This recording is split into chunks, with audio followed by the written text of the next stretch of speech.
Okay, looks like it's gonna be an Aigakari.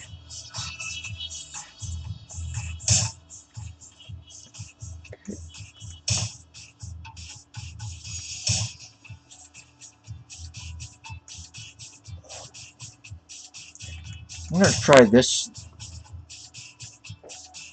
I usually just exchange the pawns, but I noticed that the trend nowadays is to hold this thing back. I really don't understand what the difference is, but I'm gonna try it.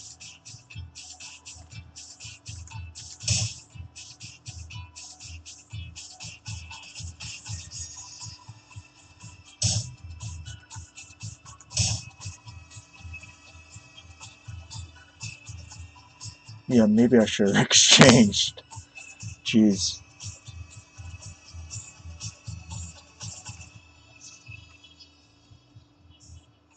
Okay, yeah.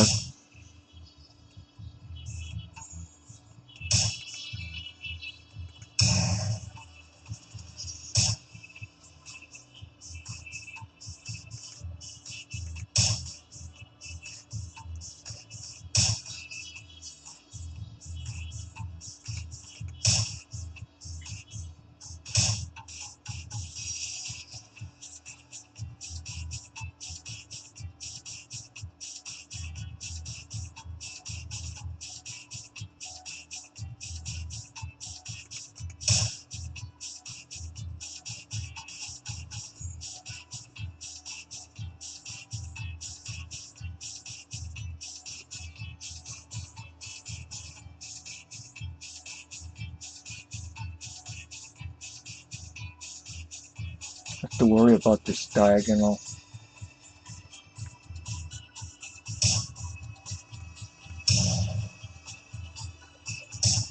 Okay, so opening success. I get to exchange off this attacking silver.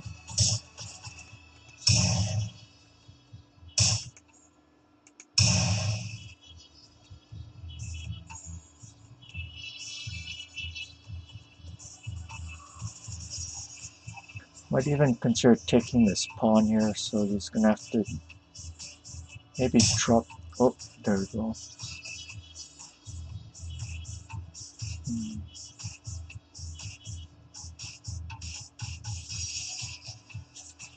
I don't know if I should move it to 8-4. I mean 2-6 or back to 2-8.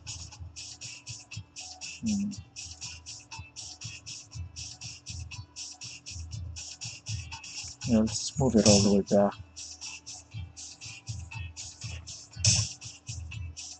Okay. And I should probably push the edge. Okay. And push here. And bishop takes. So maybe I can move my king somewhere.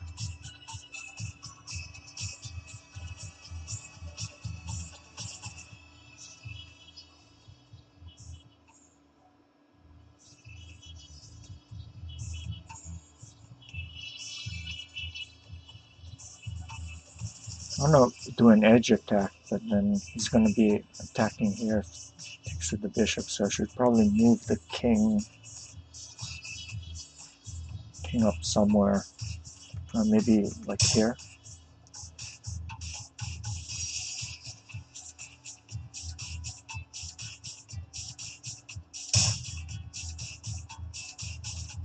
Okay.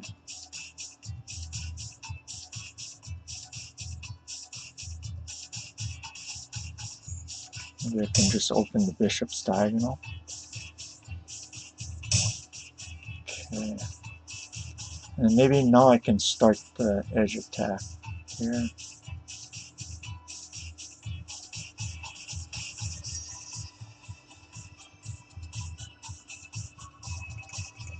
Like that.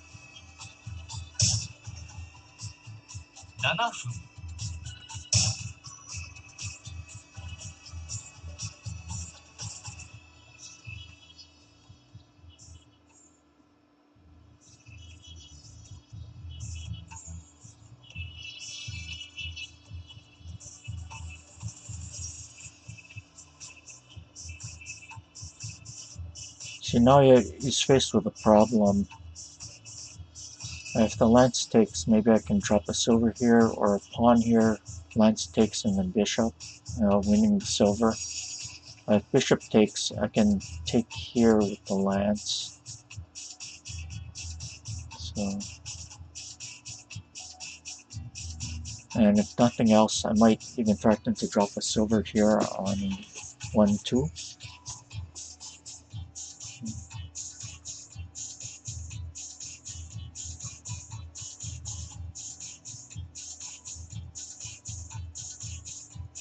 I also seem to threaten to take just here with the lance. So all sorts of good stuff. Yeah, this thing clearly went well for me. Okay, so now I should probably...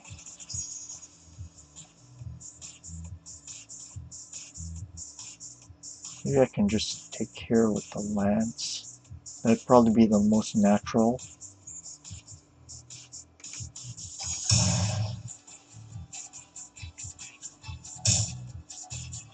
Okay. There's 3 pawns in hand. So I should probably just drop a pawn here. Like that.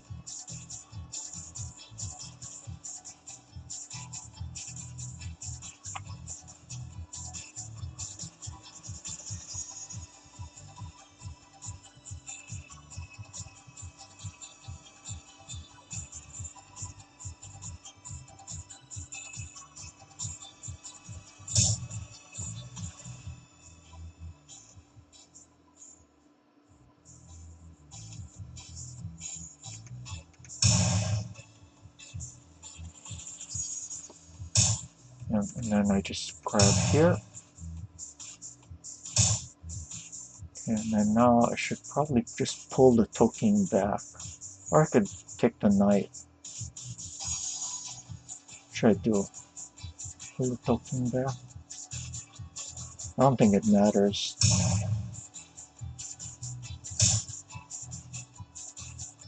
Okay, so now...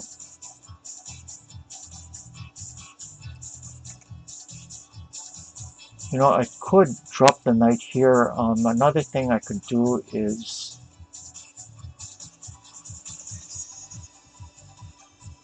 move this knight up just to get into play. And then just threaten here, knight 8-5 next.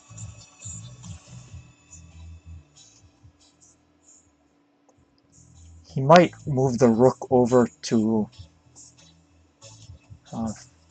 5-4 and start trying to hit this 5-7 pawn, but I should have enough to defend against it.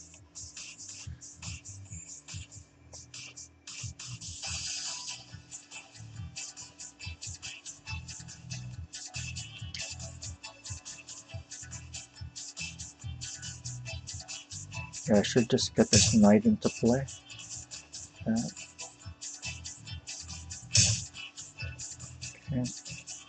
And now maybe I can just drop a pawn here. Go for it. So I'm winning a lot of material.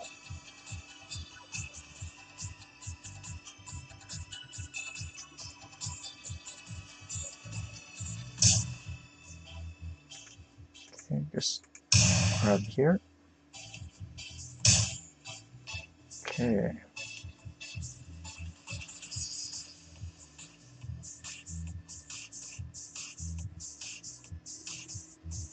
I guess I could drop a knight here. Takes, bishop draw. That actually looks pretty strong. Because if bishop here, then pawn drop there.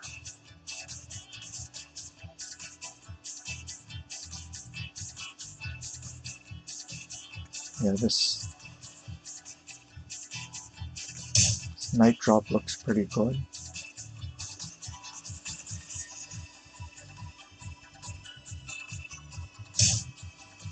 Okay, and then I can drop a pawn here. If he moves the gold back, I can promote my rook.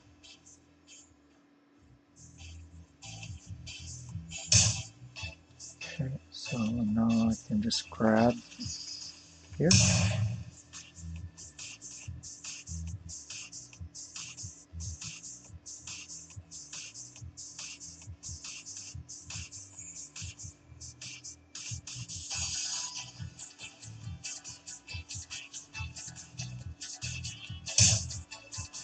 Okay. Check.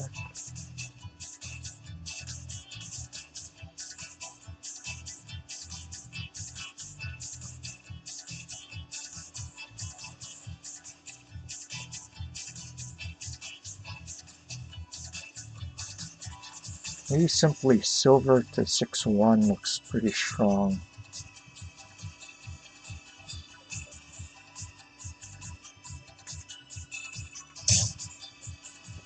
This is a threat mate with 3-2 dragon. So has to do something about it.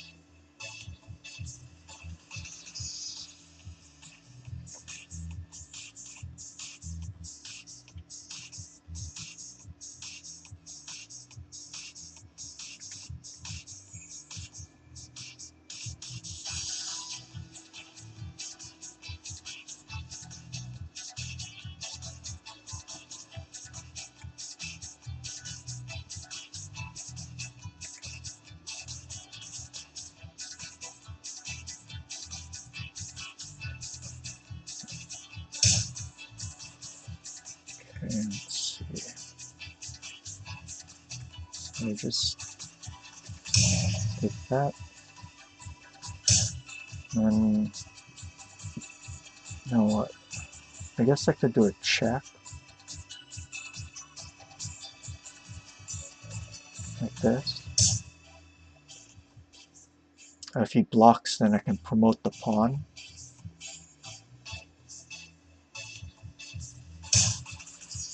Okay. I could also drop a lance here.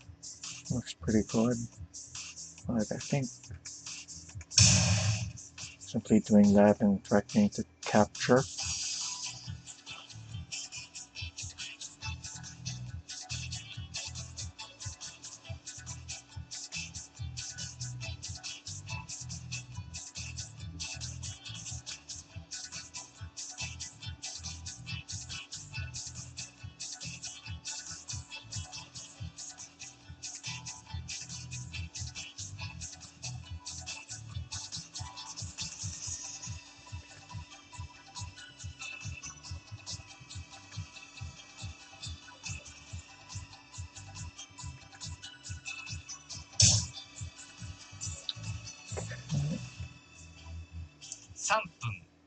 Well, I could probably just grab it.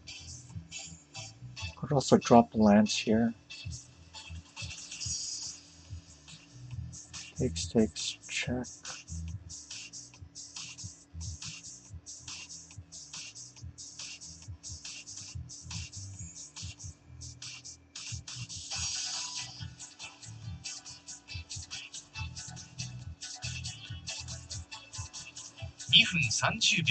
Okay, I better make a decision pretty quickly.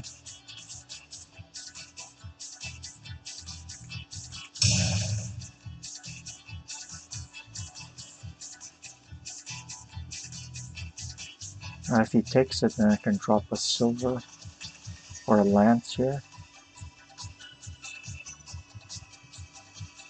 Yeah, I think silver is better.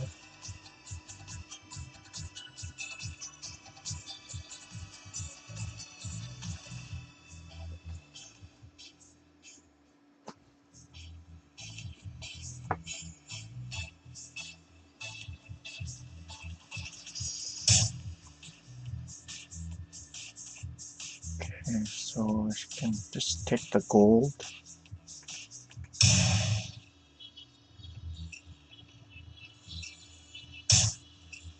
And then, I don't know, just drop like this.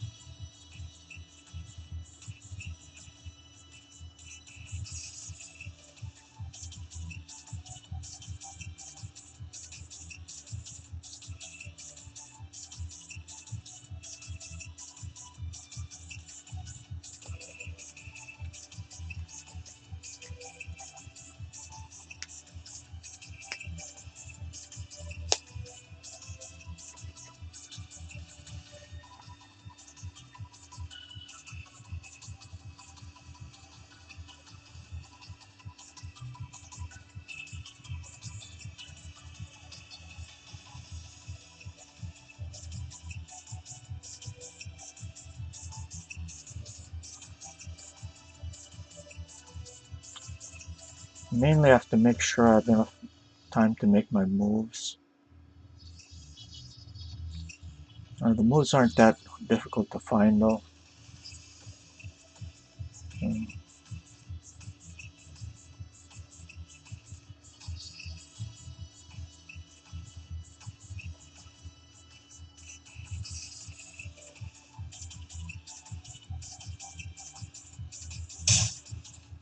Okay, so I should just recapture it. Okay, so I could probably just drop a silver here.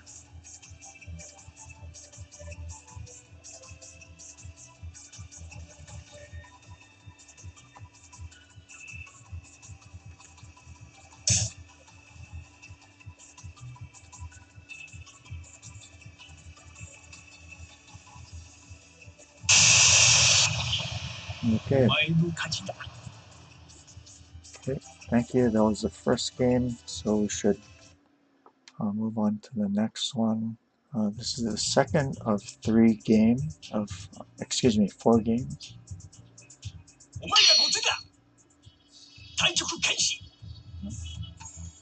Okay, this time I have white.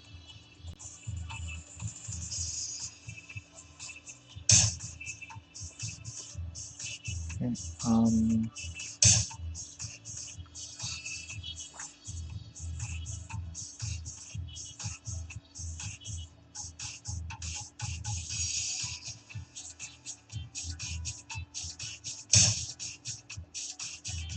okay, so I'll move my silver up here.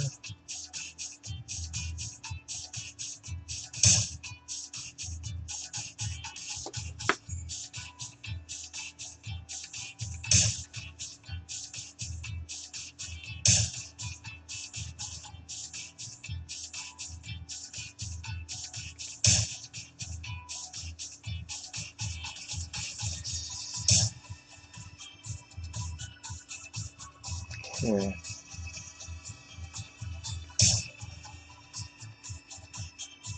He might be playing Furibisha this game. We'll have to see what he does with his rook.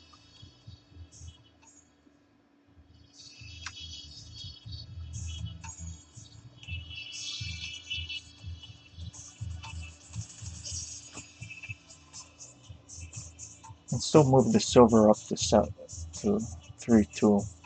Do a left mino or a Yagura.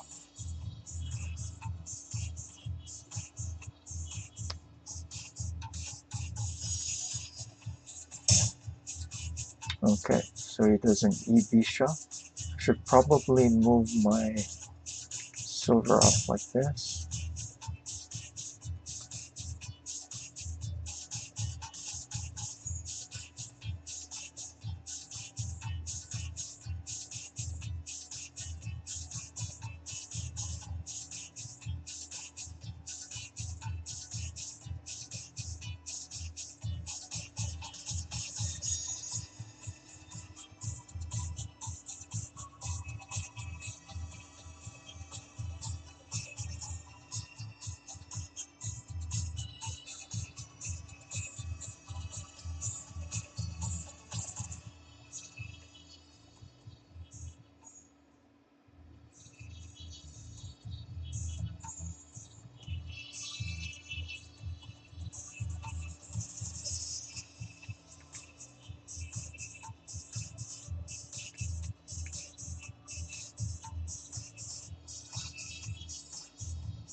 Okay, so now I should, I don't necessarily have to stop the exchange of bishops, but I mean of pawns, but I think I will.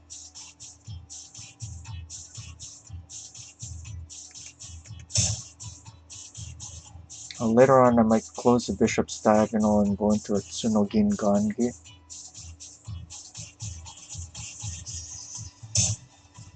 Okay.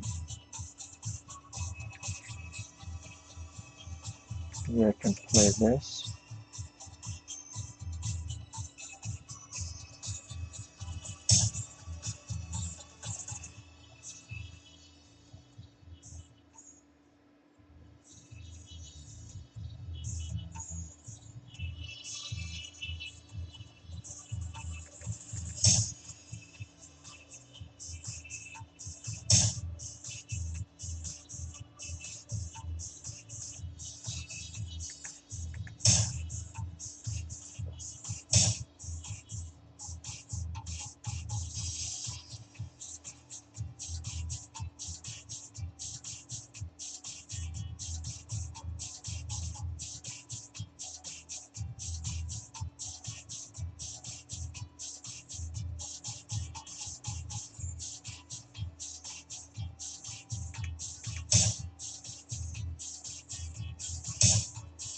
Okay, so he goes into a gangi.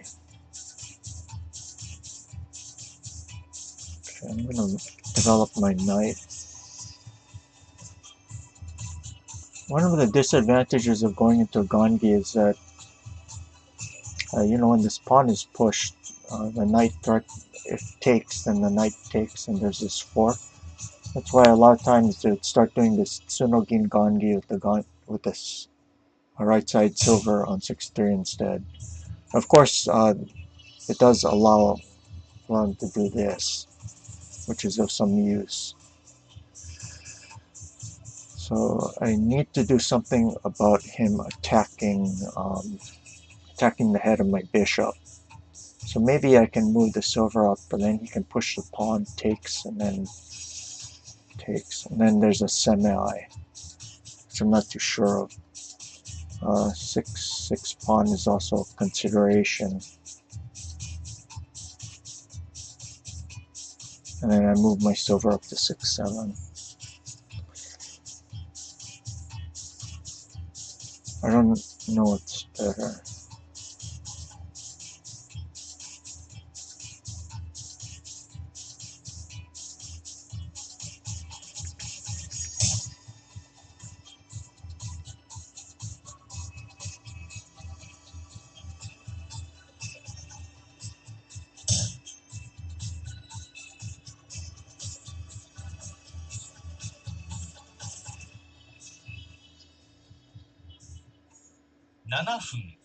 Might be able to just move the silver up. Alright. To see how I'm going to get my shikake in. Actually, I better just respond to this first.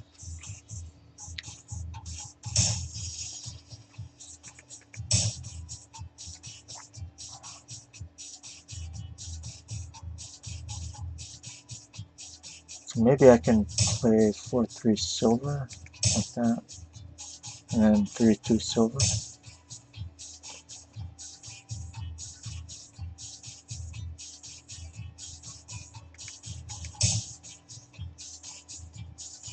Tsunogin gangi.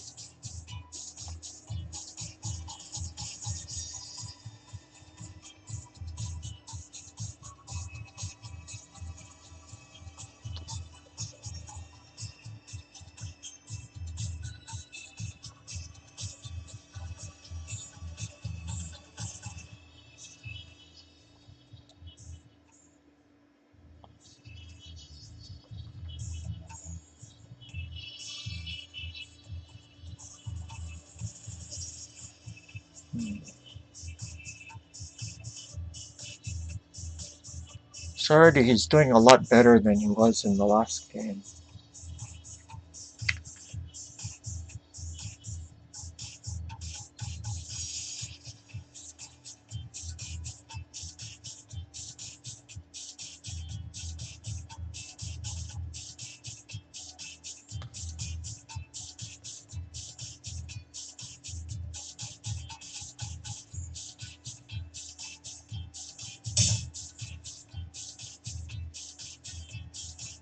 Okay. Yeah, I probably shouldn't take a pawn drop here. Takes, pawn drop, and then push. Takes.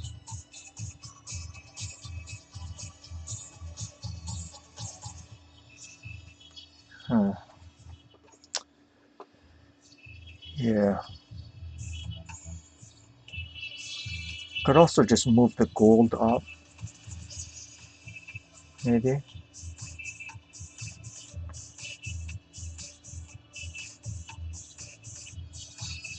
But his king is still in the center, so it might make sense just to take it.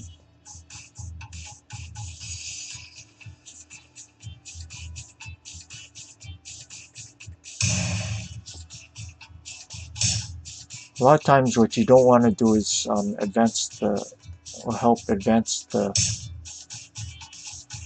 opponent's attacking pieces, but in this case, because I have this counter, it might be worth it. Just to win some material.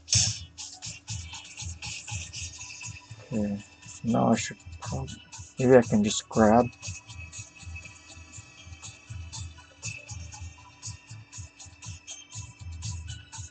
Grab the knight. I don't need to grab the knight, but 5分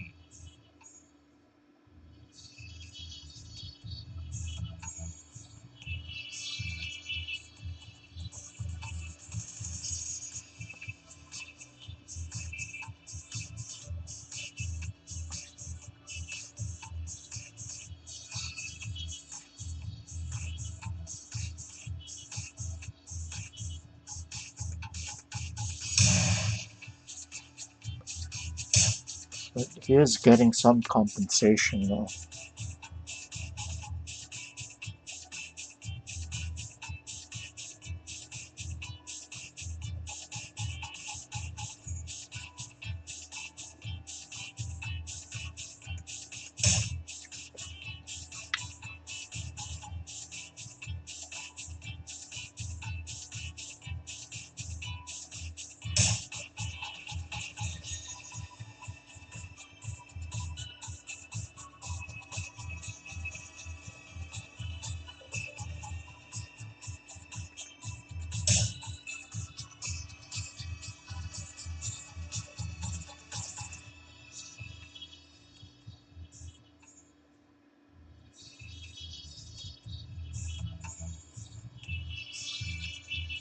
Part of the reason why I wanted to move the silver up is so I can push this pawn on 6-5.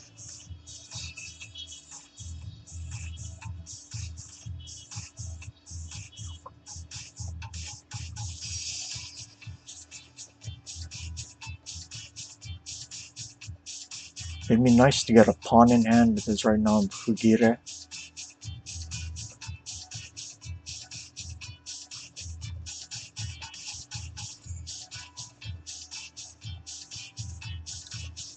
Okay, so about equal on time. I probably have to start moving a little bit more quicker because over half my time is gone.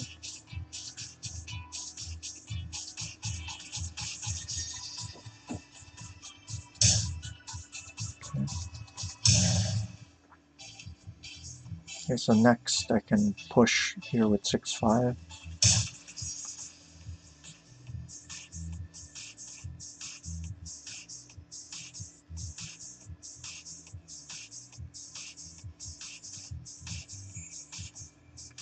Like that. Oh, one thing I have to be careful about is my rook getting trapped. After he exchanges the silvers, for instance, he's going to threaten to drop on 3-5. So, have to be very careful.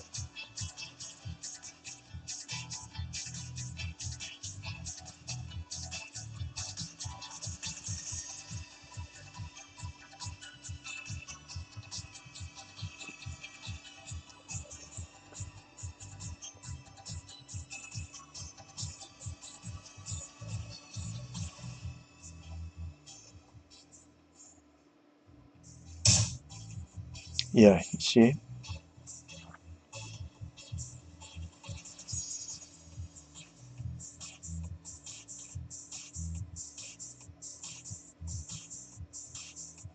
Yeah.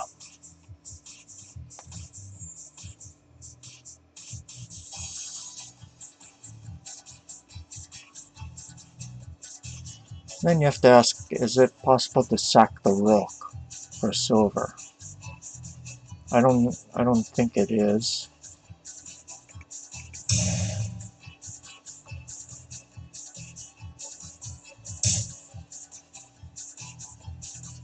I can get this push in first.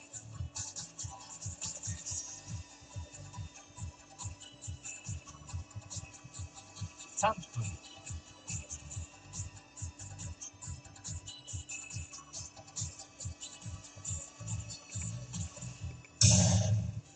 If he drops a silver here, I'm gonna take here.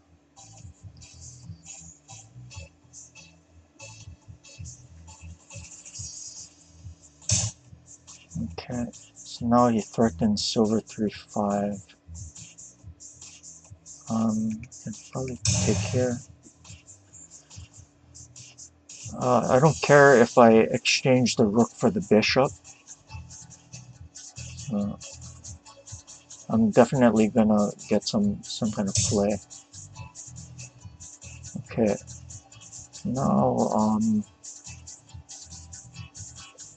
what should I do? 2分30秒 Even moving the silver back is okay.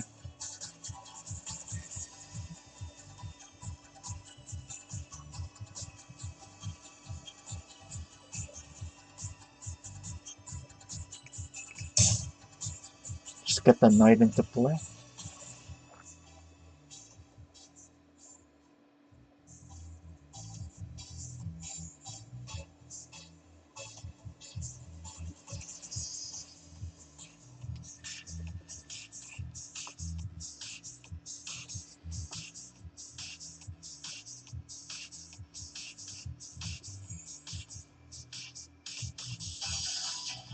So if he takes, I just take with the silver.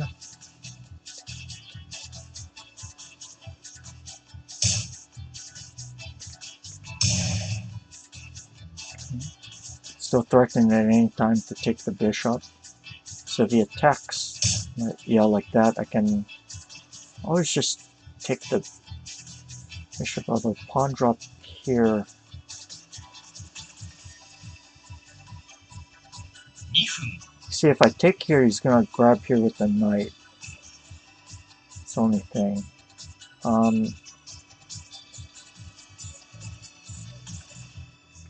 Yeah.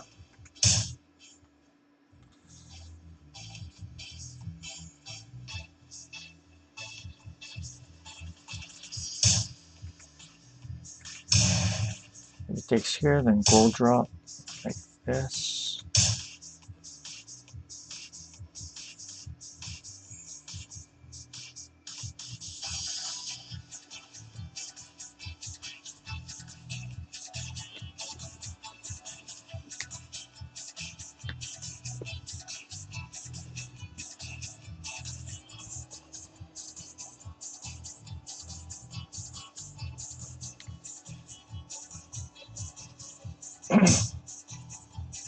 Okay. Now,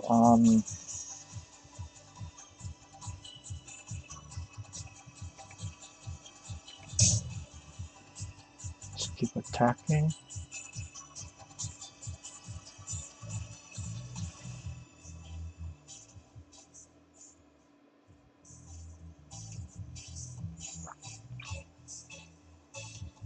So he doesn't have any golds in hand, so it's going to be very difficult for him to defend this.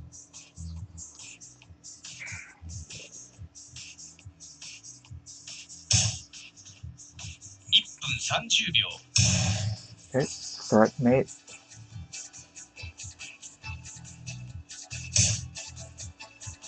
Okay, now I could probably just drop something like here.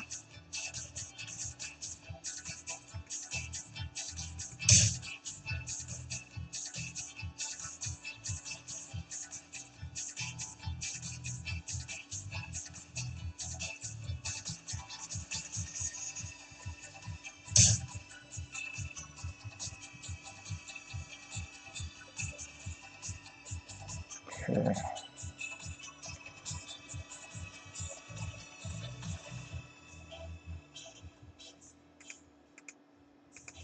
Just 1分 keep attacking.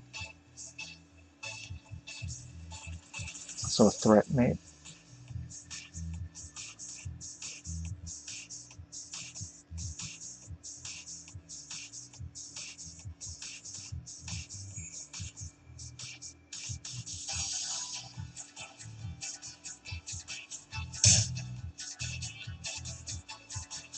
Okay, now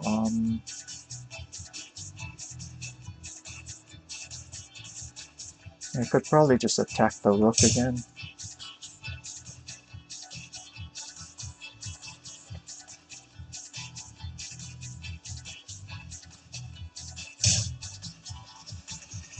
Hmm.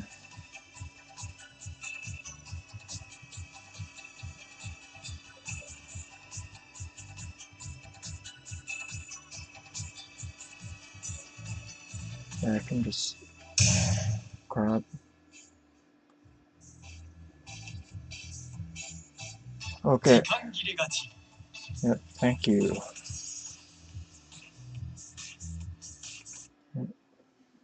So the next one is going to be the third game out of 4.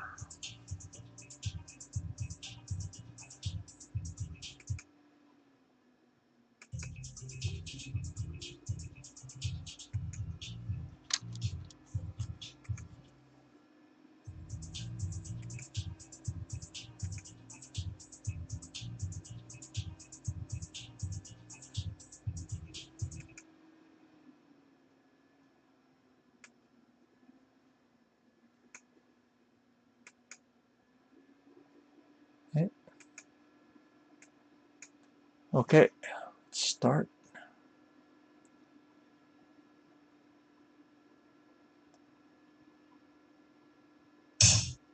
Okay. See, I think this time I'm gonna try here.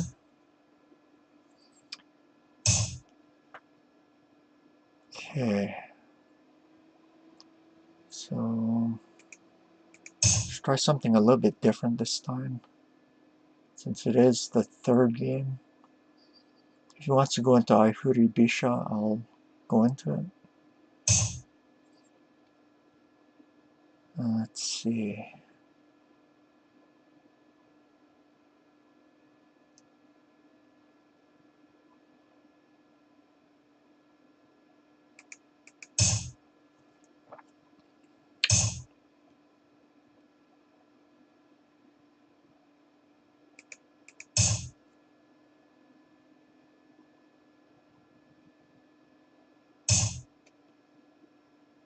Okay, so let's go into Aihuri.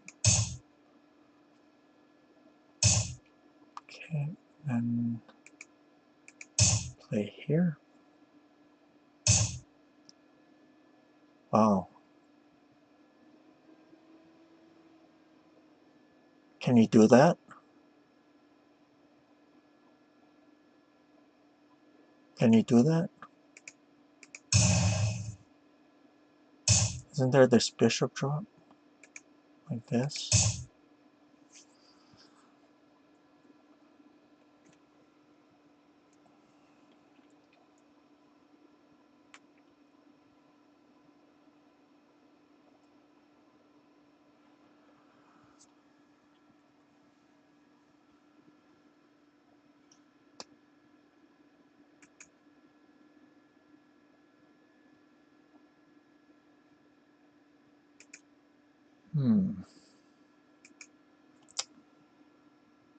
Yeah, I think you should have been a little bit more careful about that opening of the bishop's diagonal. You have to wait for everything to be protected first, usually. Okay, yeah, the problem with this is that I guess I could grab the silver, but it'd be safer just to, I don't know, close the diagonal maybe?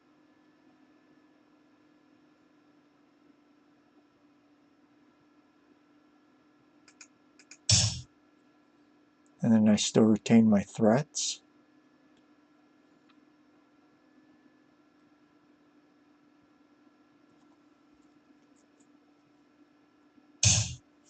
Okay, so now I can grab here. And I'm probably going to have to move my bishop back after he's probably going to attack it. Okay. Yeah. Okay, so maybe I can just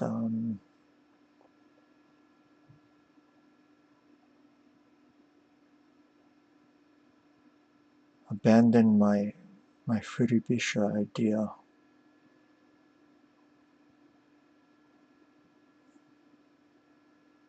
I don't know. Yeah, I don't want. Aji's a little bit bad if I move to 4-2 with the king because of the silver's pinned.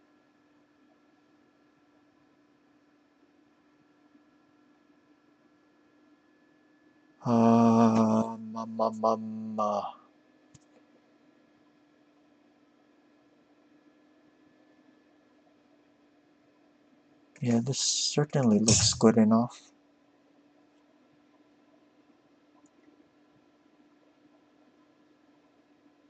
I do have to be careful about this square, so I probably have to defend it with maybe my king.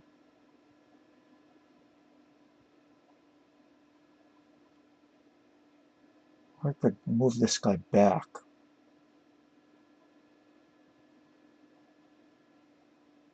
Like this.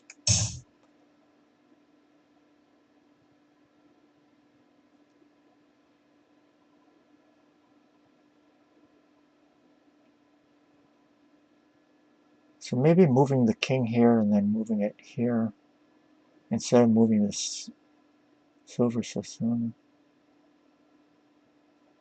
Well, anyway, in any case, it can't be that bad what I did. Okay, so he's going to threaten to get Sabaki. 7分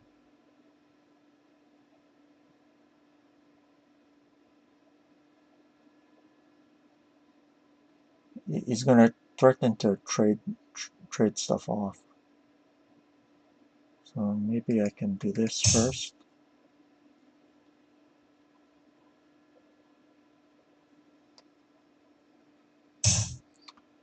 Okay, so now I can just win another pawn, I think.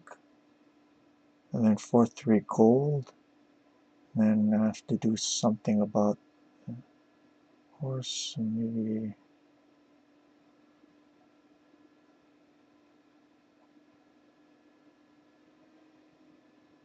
push that.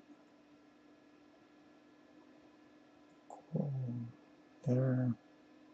Push here. Gold up here. And then my bishop gets trapped.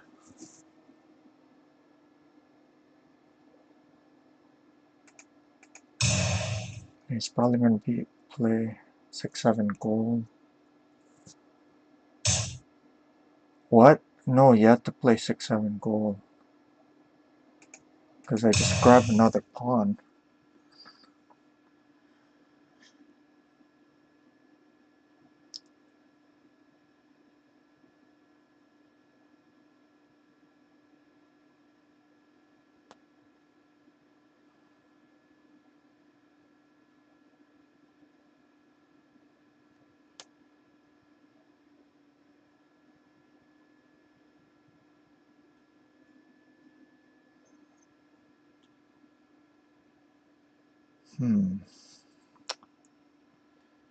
Yeah.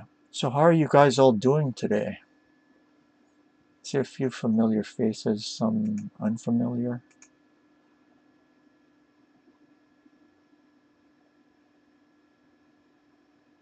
Yeah. Hope everyone is doing well.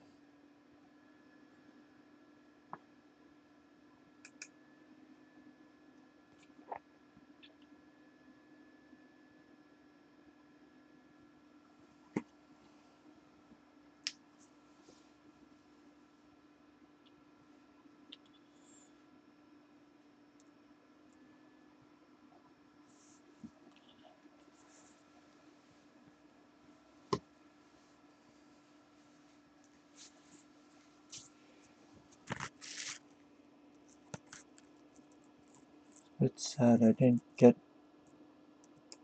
invited to my Wild Guild raid this week. Guess that's World of Warcraft. Huh.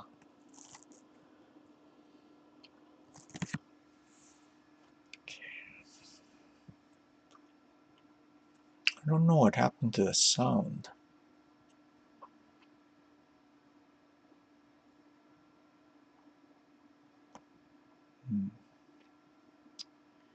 Yeah, so probably next time I'll ask. I don't even know how to pronounce his name. Let's see. So maybe I can.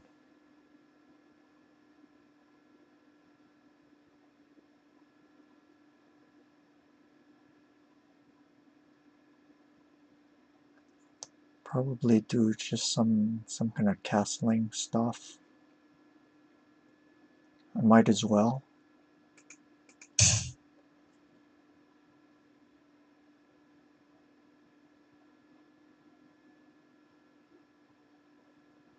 Seriously high. I don't think I've ever seen you here before.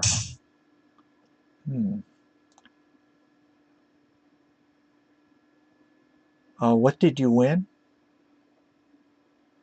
Okay, so he's gonna start trying to attack my horse. So I'm gonna have to start making some space. If he moves the goal up, I'll move the horse to 5. Okay. Maybe I can just push the pawn. And up. Takes. So I could get 2 pieces for the horse, maybe.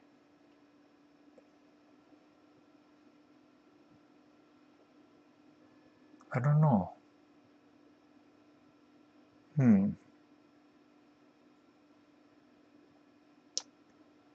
Yeah. I'm just gonna take countermeasures against his action in the center. Okay, so now move here. This is the reason why I pushed the pawn, so I could retreat the bishop to this 6-3 square. If he pushes... Oh, no, he doesn't. Okay, so I can just start solidifying. Okay, so he's probably threatening to just play the pawn to 4-5.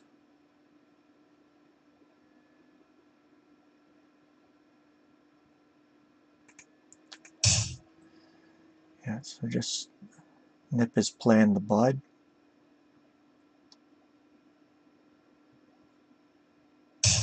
I would like to get my rook into play.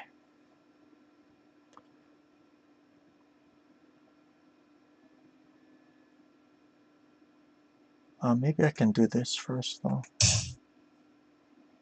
He's probably going to move the knight up and then... No. Oh. Okay. Now... Weird, the music just started. Okay. So I can... maybe do this for Aji. Because the silver's now pinned, and then I can play 7-4 pawn and get my knight into play. And then if possible, I can do a subway rook and then finally do the Furibisha idea.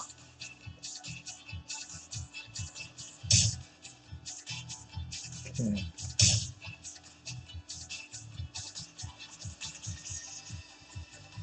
So I threaten 4-5 knight. My 4-4 square is very well defended, so I don't have to be really scared about anything. Okay. I guess I could also just calmly move my silver up. Later on, I can move my rook to 8-1. Subway rook. Also threaten for 6-5 knight.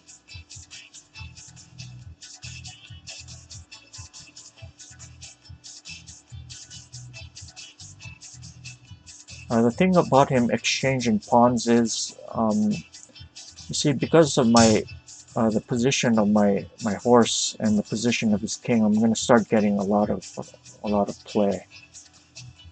3分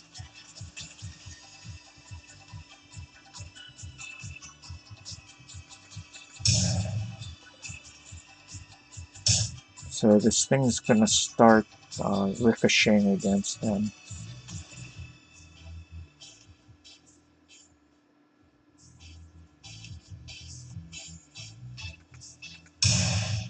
He's going to take here, and I can just...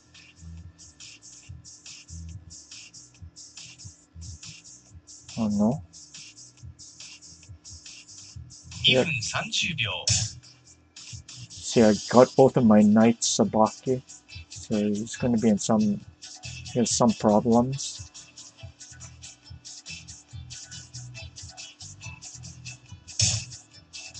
Okay, maybe I can just grab here.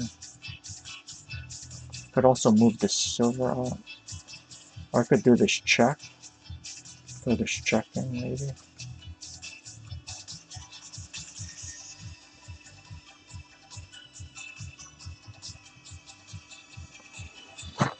Oh, so many things I can do.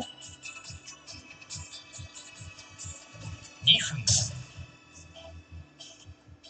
I think this is the safer thing to do.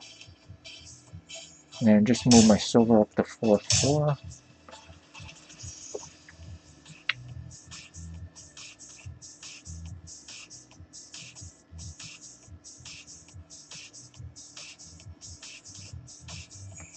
See, he's going to have a hard time playing this move because I'm going to play on the 5th file. If he does.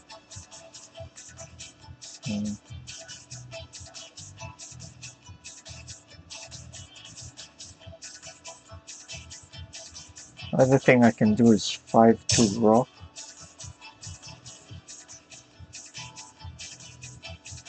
Takes pawn drop. Is that his idea? Pawn drop? Here? Or is he gonna take? Yeah. Okay. So I should probably do something.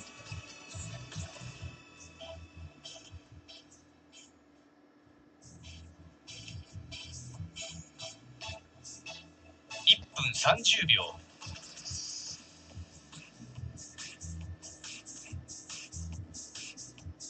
Okay, whatever I do, I'm gonna have to do it pretty fast.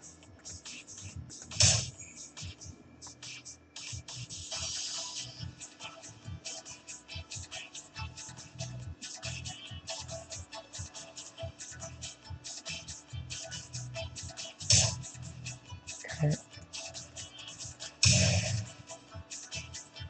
Maybe I can drop a pawn here. 叩きの歩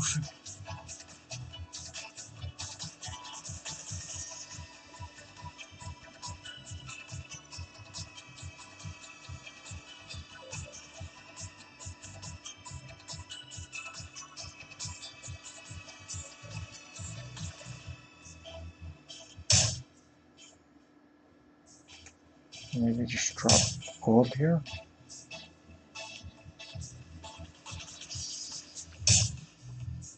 Yeah, I am short on time. 1分 One...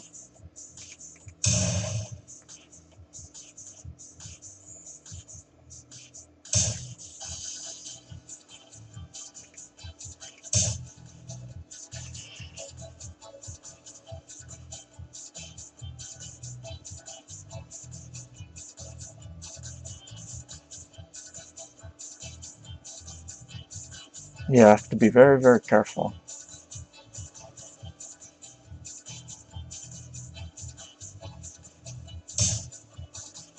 Okay, so probably just promote that.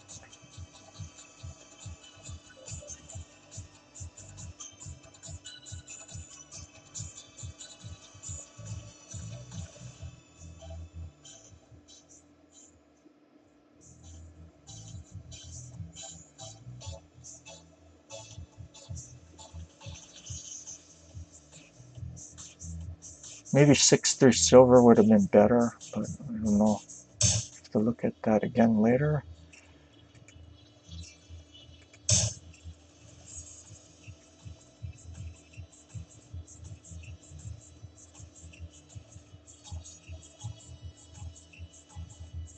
Okay, this is a threat mate.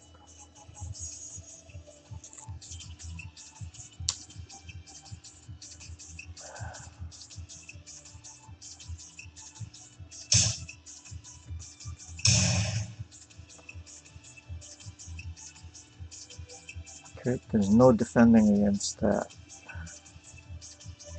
I simply threaten to drop a gold on 5-1.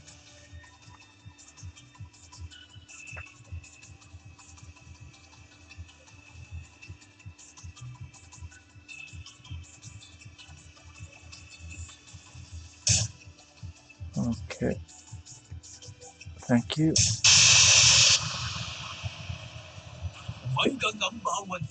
Okay, so we have one more game left. And then afterwards, maybe we can take a look at the games afterwards. Okay, I got Senta again. Let's try something a little bit different.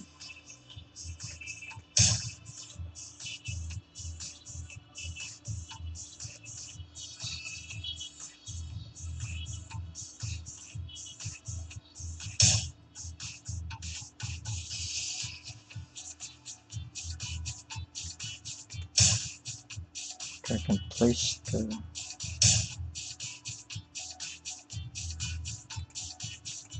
over here.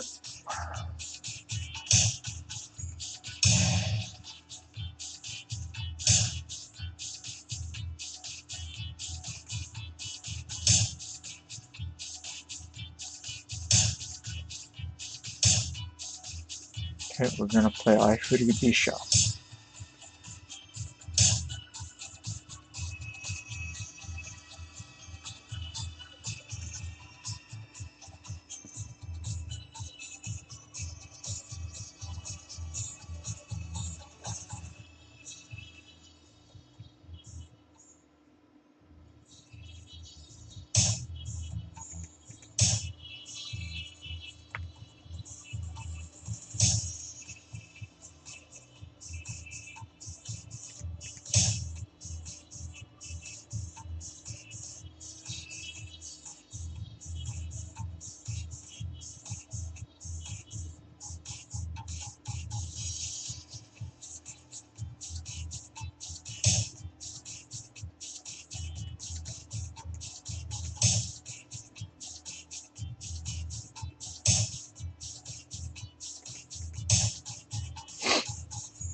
Okay, so I should...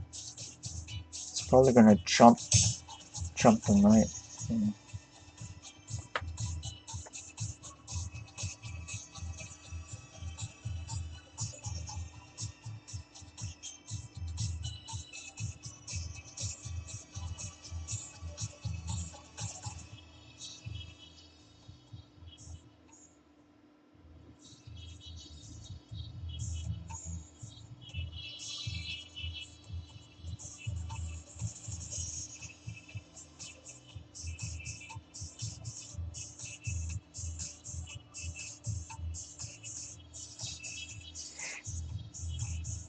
As long as he hasn't pushed pawns on this rank, I can't exchange pawns.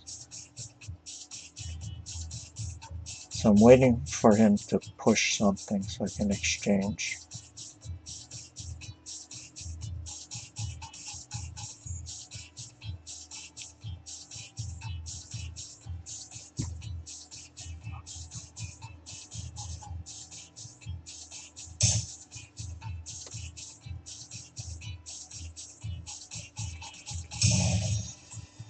What is he planning?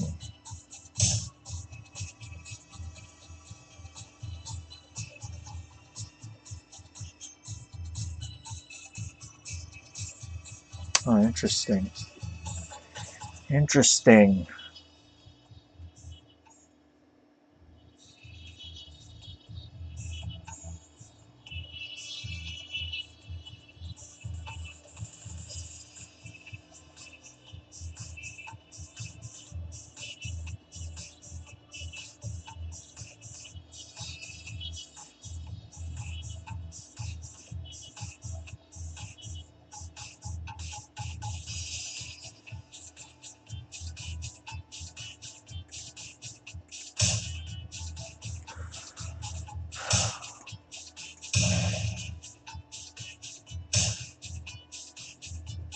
Okay.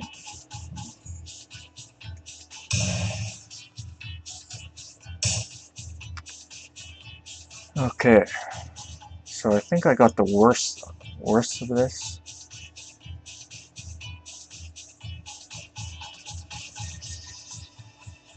If I could swing the rook back, it would have been probably okay, but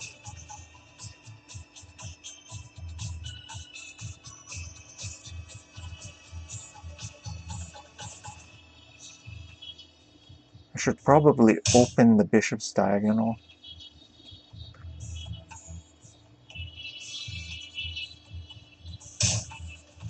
Okay.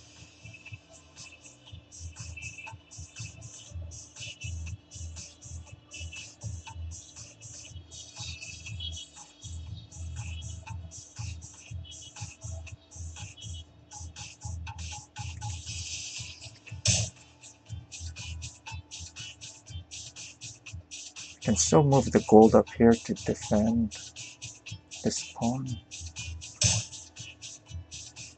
Okay, so I don't want to do it, but I think I have to do this.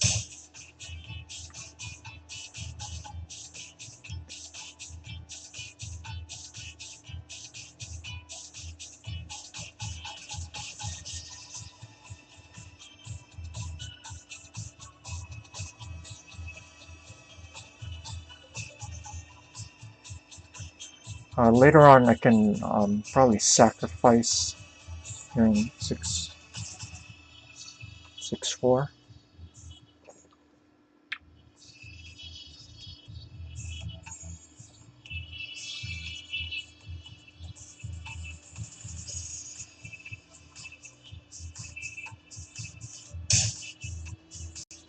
Okay, so now I should probably just defend. Could also take here just to make the silver bad.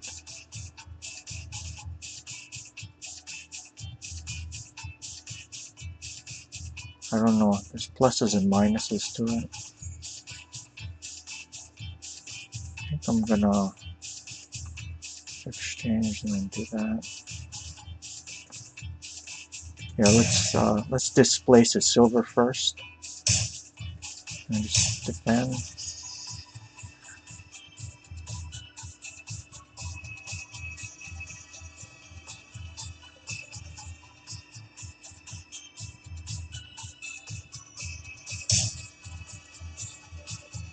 Okay, so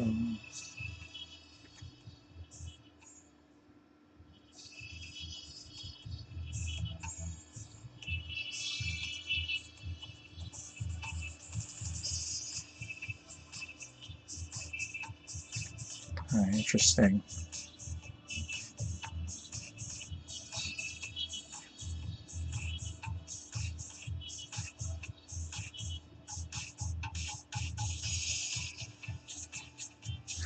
Interesting.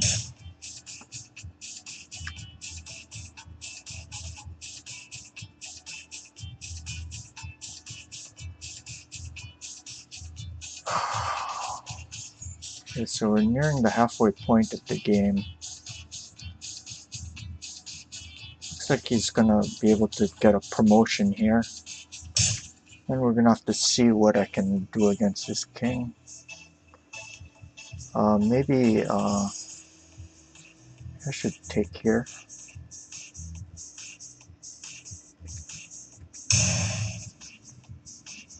Let's ask what he wants to do. Oh, he wants to recapture it.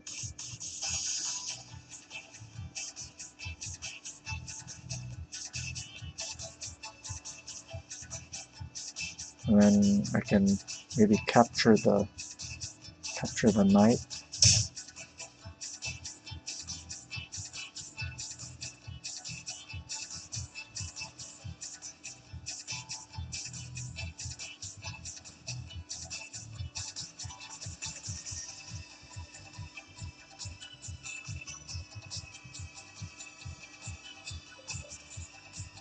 I don't know if I can let him take this pawn though.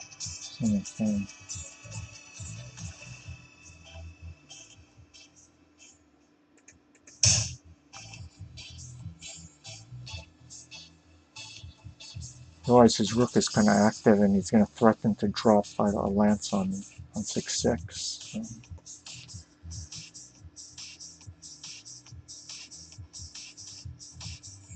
So both sides are, our kings aren't in really great positions. His is probably a bit better than mine. So I have to see if I can exploit this knight here. Still haven't been able to exchange pawns.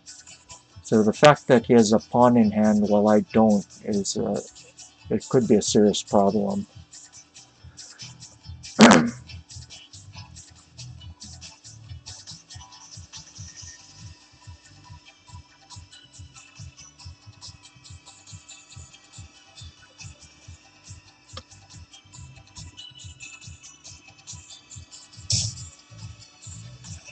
Okay.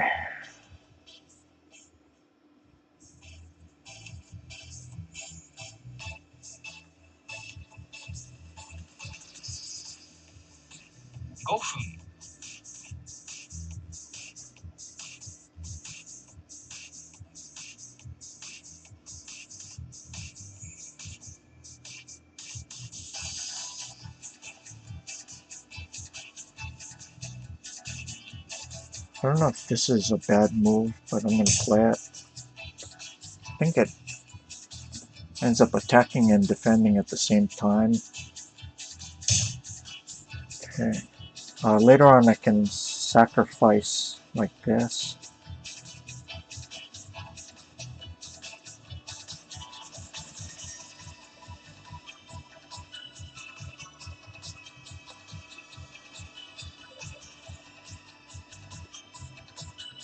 If I get one more pawn in hand, I might be able to sacrifice with this 6-4 pawn. So I'm just going to try to get some material in hand. What he should probably do is attack my bishop.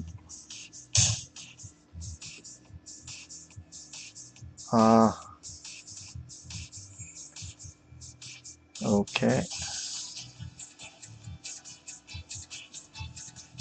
I guess I could also drop a lance here.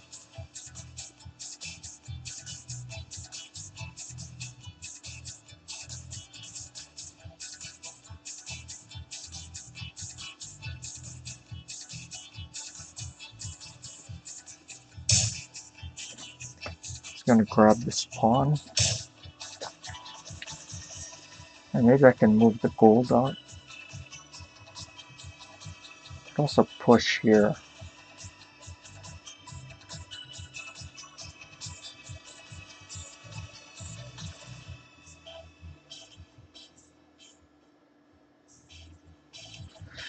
Okay, so I'm down on time.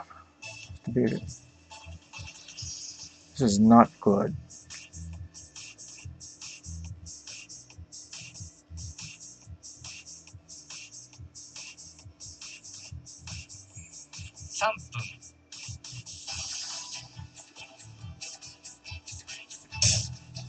Okay, just try to get some Aji.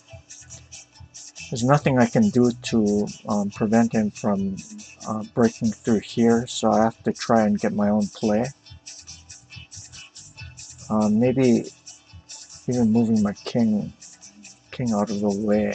I might have to do it at some point.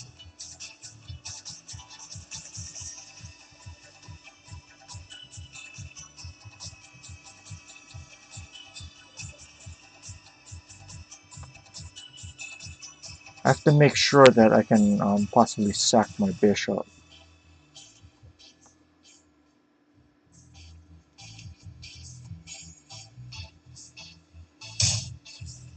Okay, I think I have to move the silver up.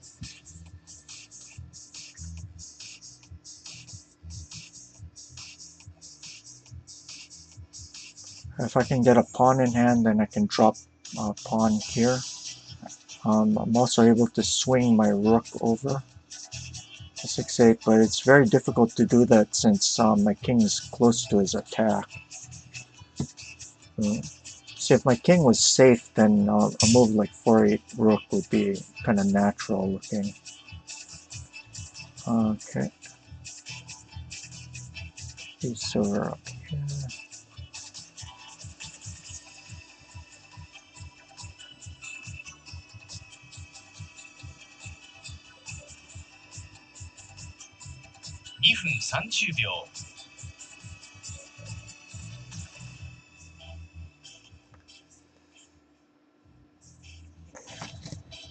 Yeah.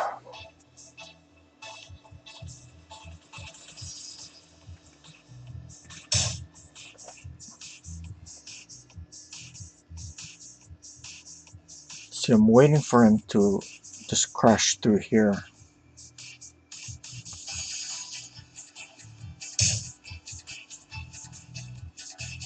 Oh, why would he do that?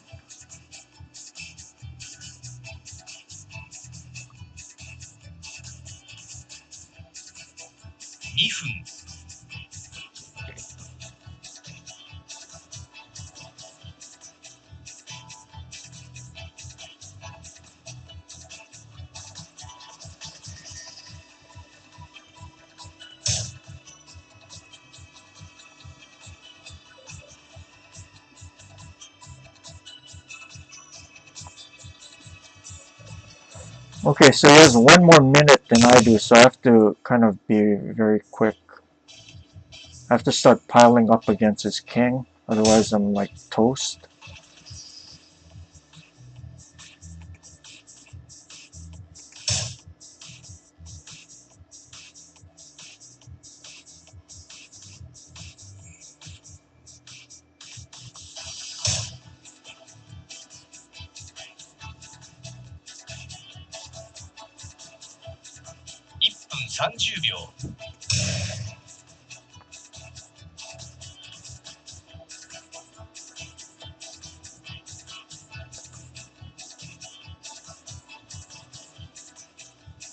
Yeah, he needed to defend against that.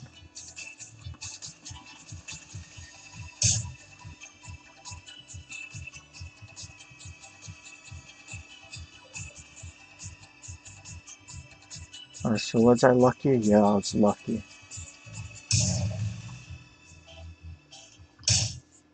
Okay, there's going to be a mate.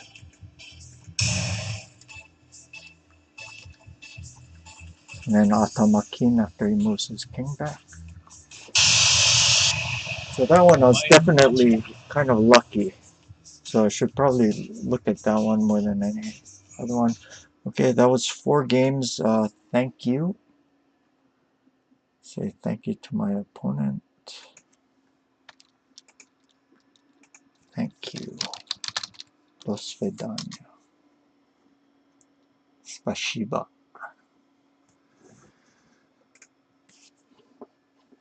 Yeah. Yeah, I mean,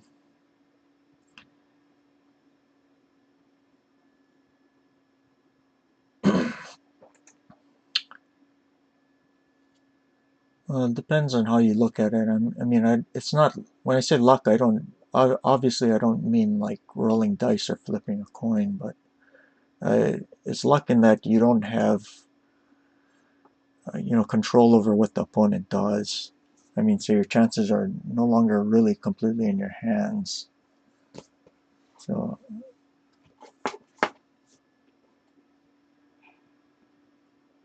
Yeah, I mean, I know what people mean by luck, but and when I say that, I don't mean it literally. Okay, so let's see. Guess everyone's still here. Seriously, hi. First time here, honestly. Been following you for a while, just never had the time to watch a game of yours. Okay, well, yeah, welcome to the stream. Yeah. So, I guess what we could do now is take a look at the games if you guys want to. Let's see, I should probably find the... Need to prepare the Kifu. Okay, so the first game was pretty... let's see.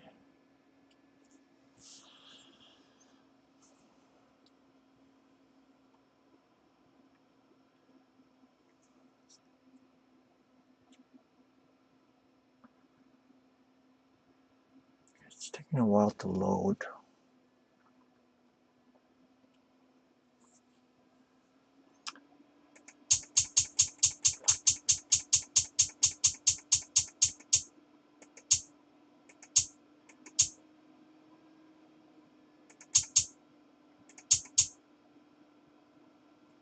Okay, yeah, let me just prepare the Kifu. And we could probably just look at this. Let's see. Yeah, unfortunately, I can't download the Kifu like I could before. I think you have to. It no longer shows up in the. Okay, so I'm gonna change screens so we can take a look at. Let's see. ShogiWars. Can you guys all see that? I'll make this thing a little bit bigger. Like that. Okay.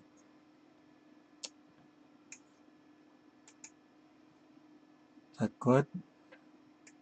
Okay. So we did that, and I think this happened. We go forward.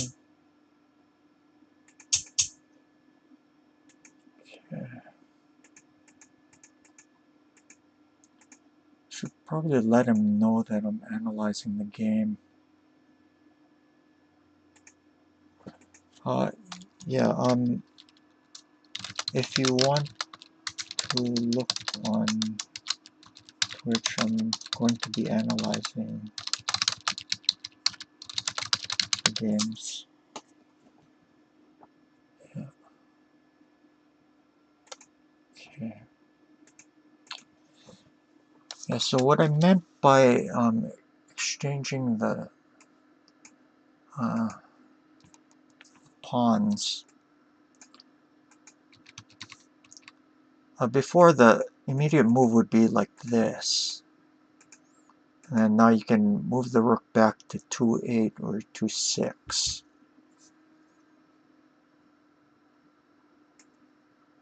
Yeah. Here or here. But I noticed nowadays they sometimes delay the exchange of the pawn and do that and just allow the opponent to exchange first. I really do not understand the difference, and if someone actually knows the reason why, I'd like to know. Okay.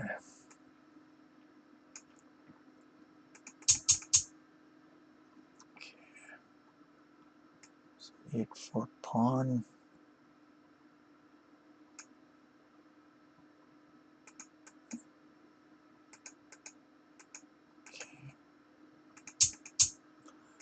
Okay, now this was the first move I thought was a little bit strange. Probably what you should do is move the silver up here, or yeah, the silver here, and then maybe moving the pawn to 7-4 next. That's probably normal. Also moving the king here to 4-2 or 4-1 also looks natural. Yeah. Okay, well, thank you for the games. Yeah, please watch the later. Bye-bye. Okay. Let's see. But instead of that, he moved the silver up,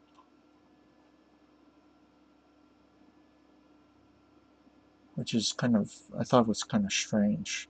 So now I just exchange this guy. Well, I guess another thing he could have done was move the bishop here, but it does allow me to maybe target the head of his bishop. That's the only thing. So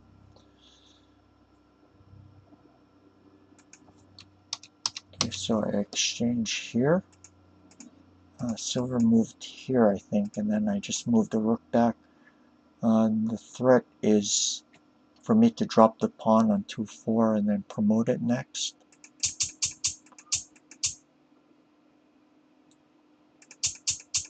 Oh, excuse me. Wait, he did drop the pawn here, and then I pulled it back, and then he did this. Okay. Sorry. So he's doing these castling moves, but because he's playing so passively, he gives me a free hand to do my attack. Yeah. See these 5-2 gold, 4-4, 4-3 gold right. Those are castling moves. Right now it's over castling. You should have developed the silver much earlier. That allows me to continue attacking since he has no real attack himself. Okay. So now I can trade off my attacking silver. He dropped the pawn here, but I certainly don't need to retreat the silver. One thing that you want to do when you're attacking is make sure that when your attacking piece is being attacked, if you don't have to retreat, don't retreat. That's one of those basic concepts in attack. I call that the rule number 1 in attack. Don't retreat an attacking piece if you don't have to. So I continued here, and then he grabbed here. If he takes here, then I just promote like that. So it's almost as if this pawn here didn't do a thing about staving off, trying to stave off my attack. Okay, so exchange. Okay, and now I even threaten to take this side pawn. So he has a very awkward choice. And he did that, which it does prevent the take, but he ends up using a silver in hand in order to defend. So serious advantage for me. Okay, so now I threaten 2-4 pawn and promotion next.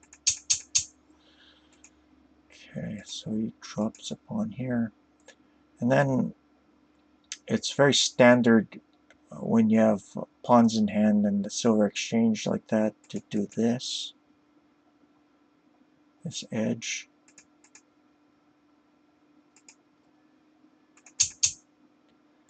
And then prior to doing my my attack, I get my king in a safer spot.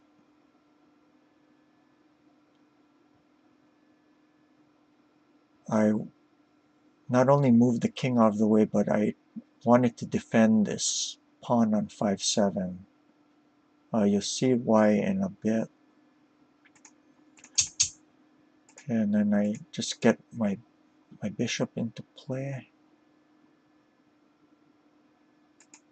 Goes here, get my bishop into play, and then he does this. Notice that this silver on 7-1 is lagging behind. He should have developed this a lot earlier instead of doing these castling moves. But let me show you what I mean. If I start attacking here immediately, after I drop here like in the game, if he takes here, you notice that he attacks the pawn here on 5-7. I suppose I could do this and then win material. So maybe I could have just maybe moving the king up here for that purpose of defending here wasn't maybe it wasn't necessary. But it's usually good to get your king to safety before you attack. So I did that. I can always push here later, which I did now. And pawn drop here, bishop took, and then I took back here. Okay. Yeah, so right now I threaten to take the pawn on 1-5.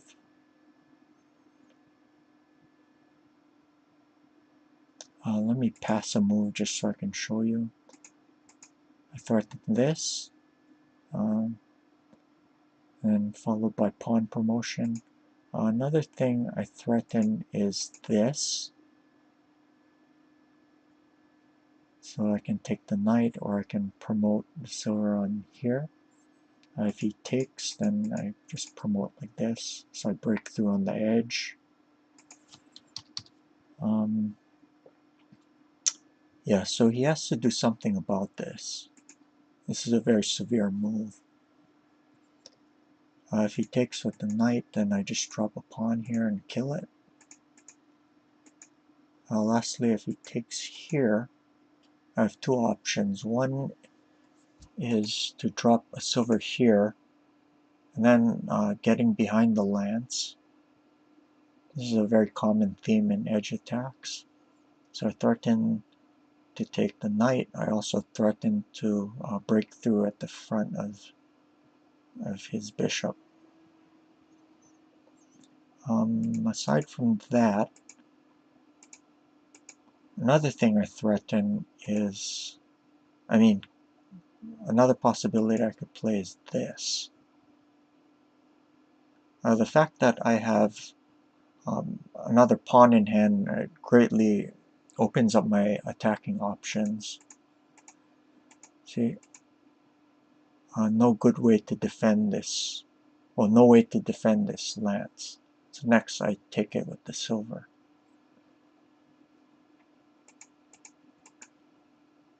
See, if I didn't have this other pawn in hand, then I could just continue by attacking like I showed before with the silver drop on 1-2.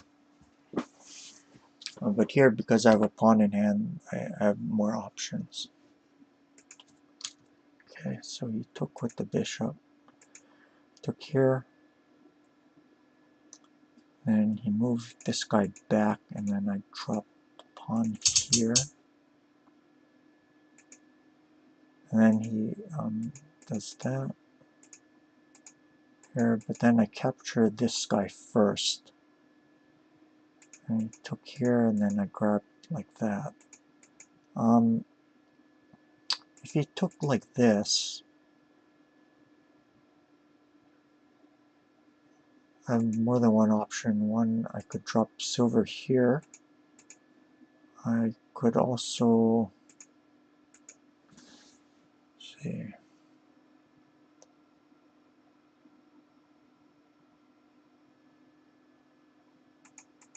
Is this also good? I mean, it's definitely a possibility. I think I might just go with the silver. Yeah, so silver looks pretty good. But I took here and then I grabbed here. So already I'm doing pretty well. Okay. And then I did this just to get the knight into play. Now if any of you guys are chess players, you know, you might be familiar with Morphy's rule. You just, make sure you develop your pieces. Quick development of pieces. This is also possible, but you notice that this knight here in the back isn't doing anything. So I'd rather use the knight that's already on the board. And then I threaten the same fork next. If he plays, yeah, he did that and I did that. So if he plays a move like this, I could continue by dropping like this. Yeah. So it's very difficult for him to do anything about it. So if you're just a little bit patient and you, instead of just going for the immediate fork, use the piece on the board, you might be able to make your position even better. So it's almost like building up strength. Then that way you can use the knight somewhere else. The knight in hand somewhere else. And in shogi terminology, they call this chikara o tameru. It means building up strength. So once the attack starts, the initiative is going to be pretty much ceaseless. One thing that I was a bit worried about is this attack on 5-7. You notice that his bishop's hitting here. So if he does a move, let's say like this,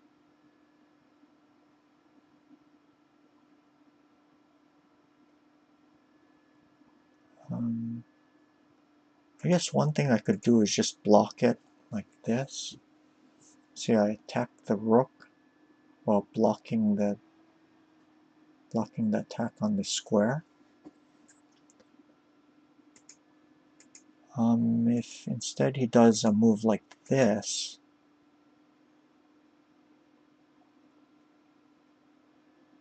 maybe it isn't so bad and I can just, I don't know, do like this. It's going to be difficult for him to build up any more strength on, any more pressure on this 5-7 square. Okay. So he played this, and then I just got the knight into play. And he moved the silver back and continued to attack like this.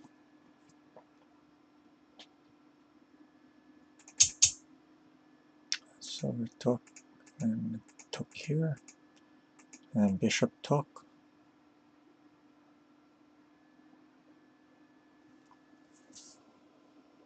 And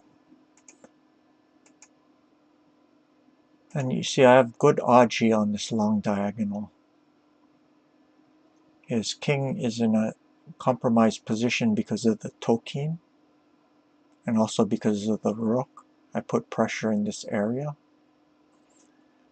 Also notice that the position of his rook here, and yeah, aji on the diagonal.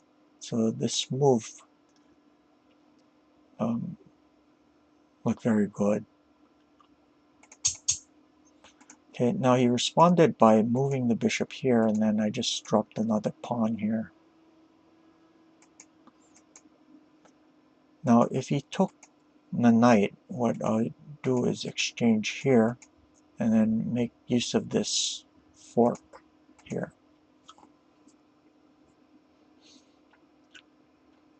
So one of those pieces are going to drop.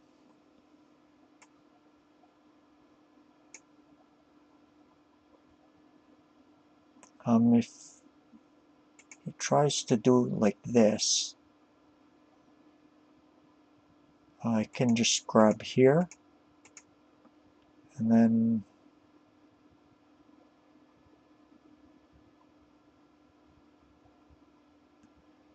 either drop the rook here on 6-1, like that, and just pick up the silver, or I can exchange, I can just promote here as a threat mate. Then he'll probably run the king over.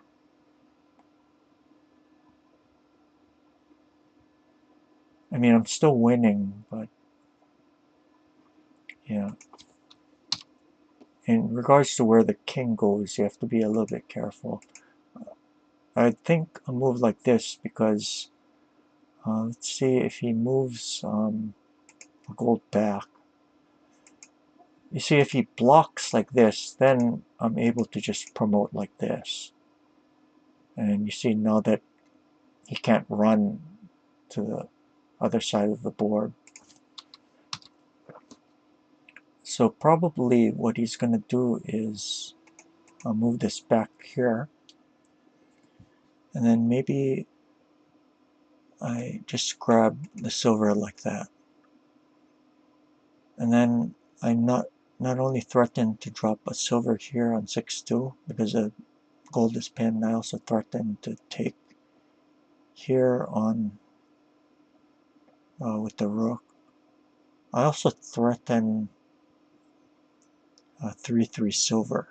So there's no way to defend this.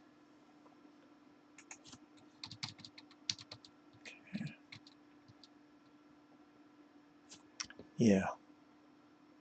So you did that. And then I use another pawn.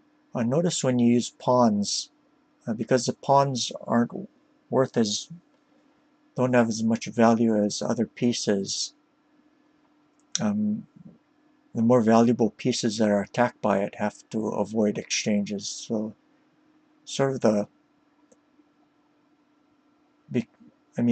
it seems a little weird, but the value of the pawn is in that, it doesn't have that much value. It doesn't have as much value as these other pieces. It's really weird, but it starts to kind of make sense when you're used to it.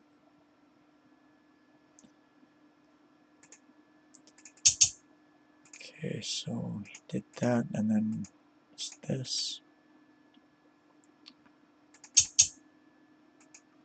And then he took here. I didn't want him to run toward the right side, so I did that.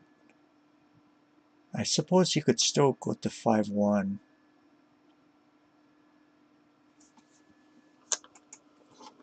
You see, if I did a move like this, he just runs. Or this, and then maybe this is... So if possible, I want to break this thing down a little bit more. So I did that. But he ran anyway. But the difference is that I managed to exchange one of his defenders. So it becomes much easier to attack. So moving the king over was virtually passing a move. Right now I threaten 3-2 dragon, king 5-1, and then I take here, which is mate.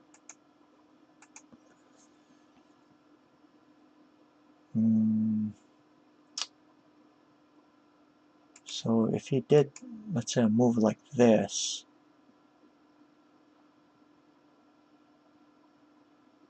and I can still mate him by doing that, like that.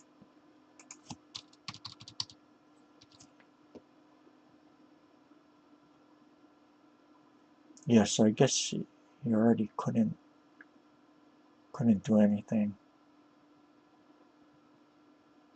If this,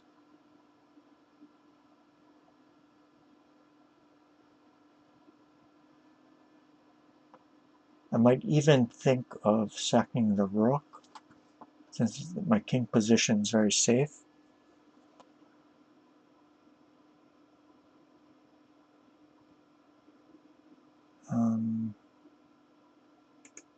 Maybe like this.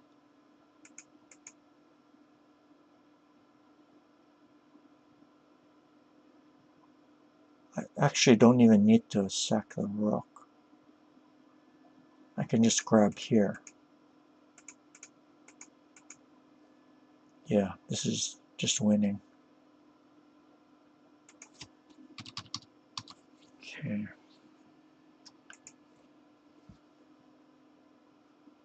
Okay, so he did that. I exchanged, and then I think I threw in a check. Okay, now here, and then I just attacked it again. And then here I just took,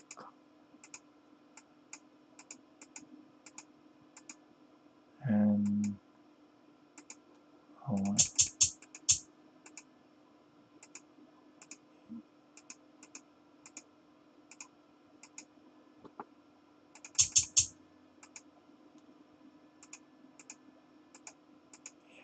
threat mate, and then yeah, well, win. So let's see. Yeah, the last thing about this was if he takes like this, I can do this.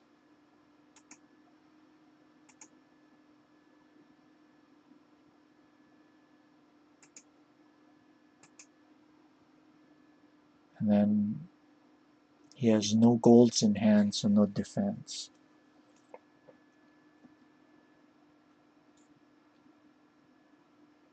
The threat is 3-1 dragon or 5-2 gold. Gold takes, and then I take with either piece and then mate. Okay. Alright.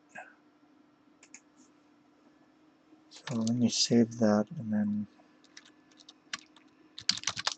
one, and then we can go on to the next game.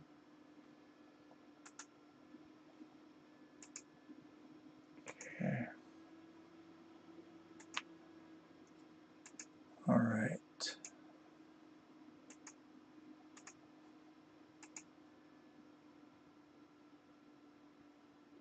See, next game.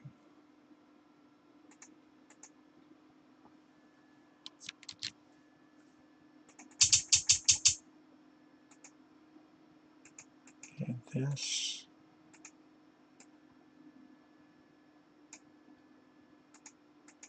This.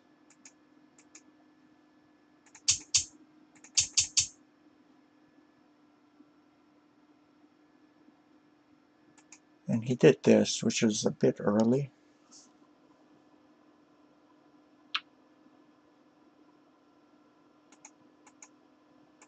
And here.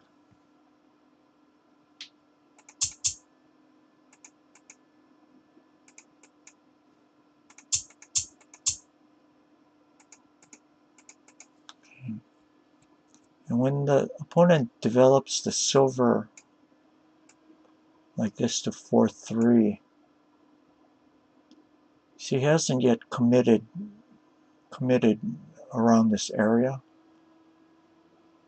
So let's say he moved the silver up without moving the rook, then you could be fairly certain that he's going to play an e-bishop.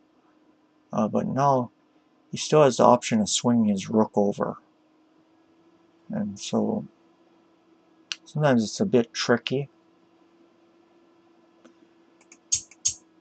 Okay, so I did this just to wait. Get the king into a safer position. It's a move I have to play anyway. And then just see what he does with the rook. And then finally he decides like this. No problem. I can still castle. Here and then here.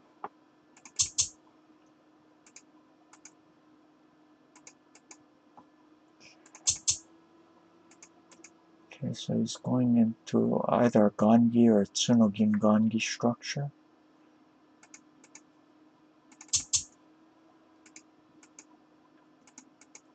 Okay.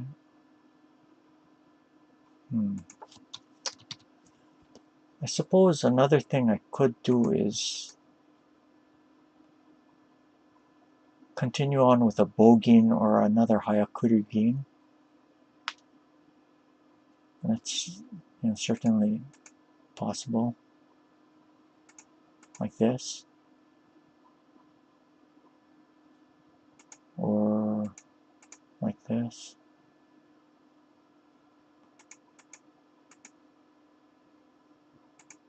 Chose something else. Okay, and then king goes down. There's a Gangi.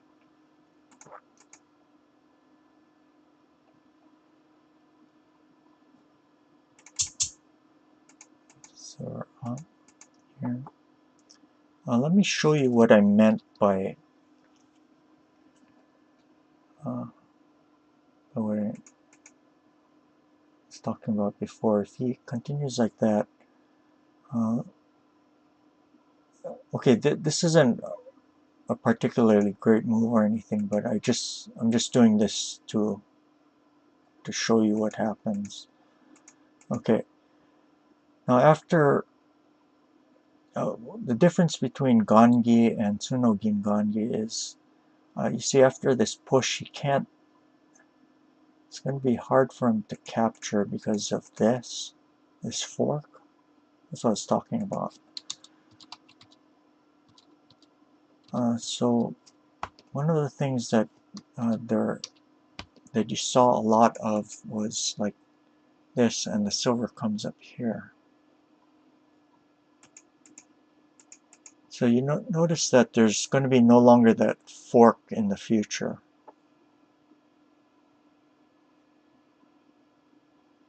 Yeah.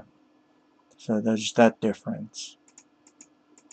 It's not to say that the Gangi is bad or anything, but it's one thing to keep in mind.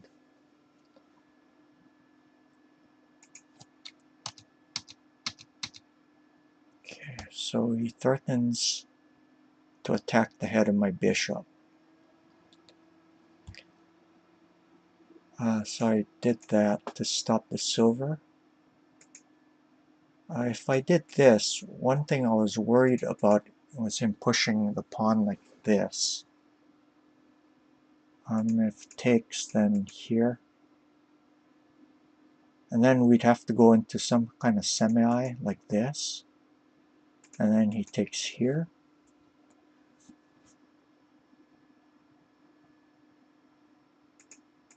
Here.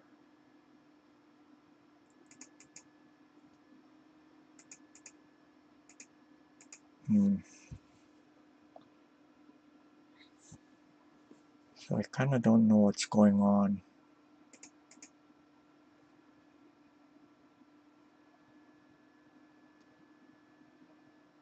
Maybe he can drop a pawn like that.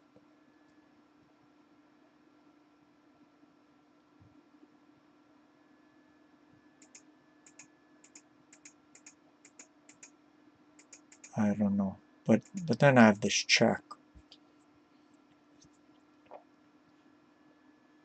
Actually, I still have to do something about this silver. So this thing's a bit complicated after here.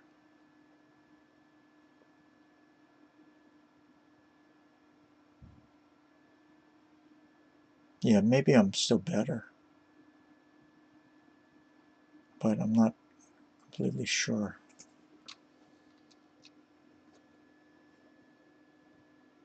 Like for instance, maybe just that. And then I threaten 3-9 rook. Yeah, I don't know. I really don't know. The thing is that, I mean, my king is on this diagonal. So I'm not completely certain about that. So that's why I went into the simpler continuation, just doing that.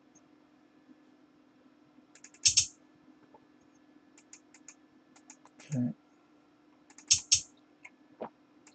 So we push the edges, and here.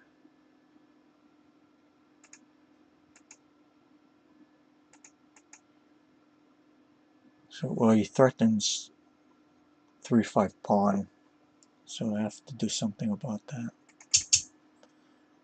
No, he did this, but I was expecting this. This is probably much better.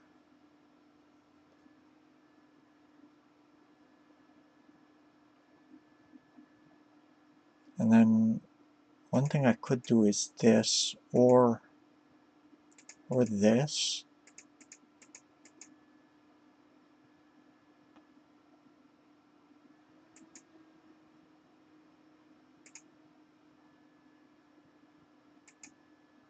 Something like that.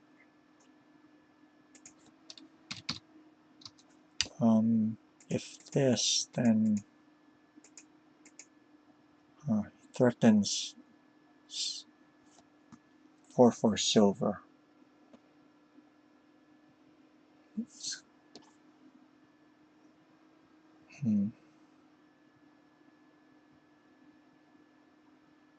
Yeah, I don't know. This is probably better than what he did.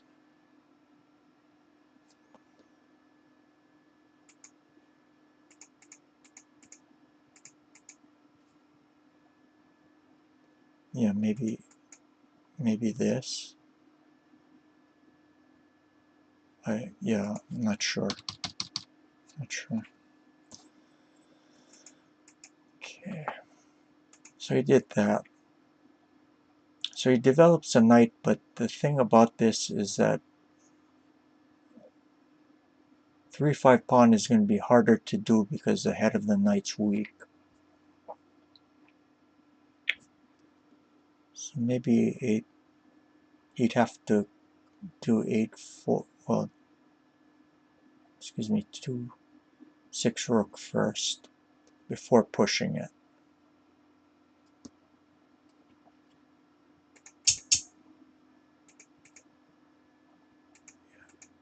Yeah, he did that. Maybe this first,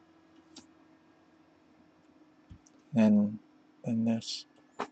I prefer to move the king over before this any type of shikake in here.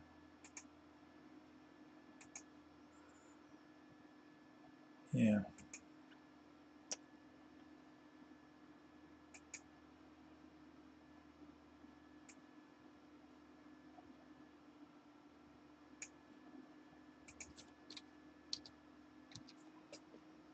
Okay, so he did that.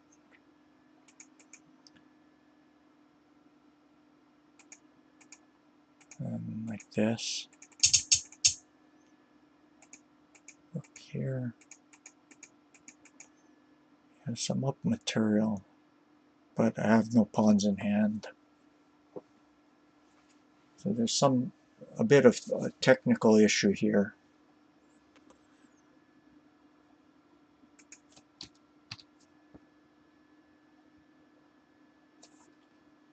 If he pushes here, then I can grab here and then attack the rook.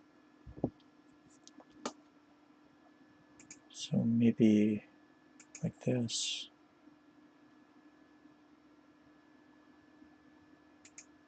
Takes, and then maybe I can even get that in.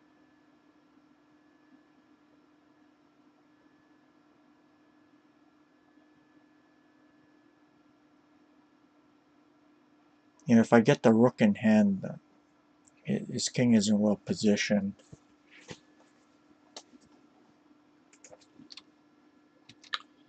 So he's probably going to have to move the rook again. But you see that the difference is that I have a pawn in hand now.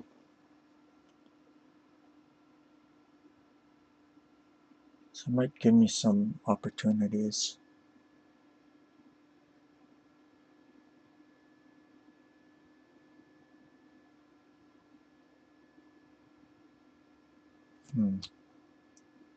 Is pulling the token back even necessary?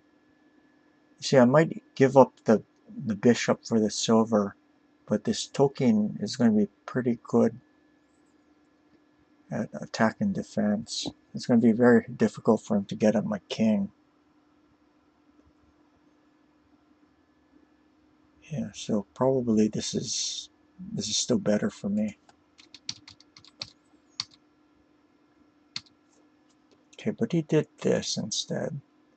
So I don't know if I had to take this thing immediately, because it does get his rook into play. Maybe I can just wait.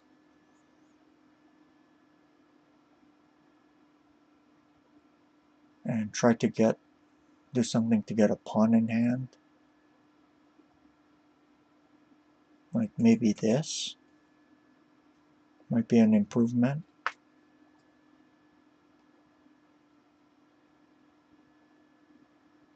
If here, then here. If push, then the rook just comes over.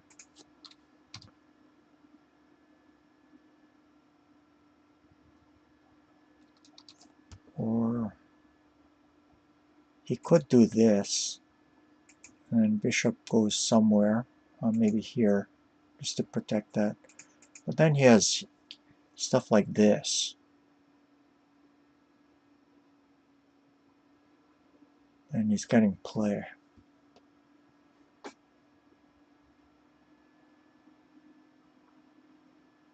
Yeah, so I don't know.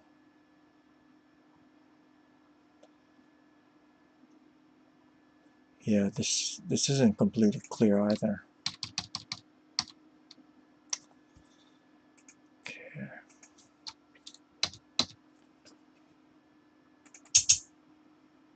Okay, so then I did that. I did that so I could play the pawn push here on 6-5 next. Need to get a pawn in hand. And this move actually helped me because of that. And then you dropped here.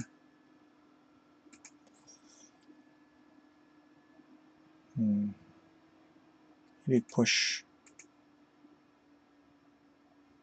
here and then he exchange. Okay, so now he threatens to trap my rook by dropping a silver here on 7-5.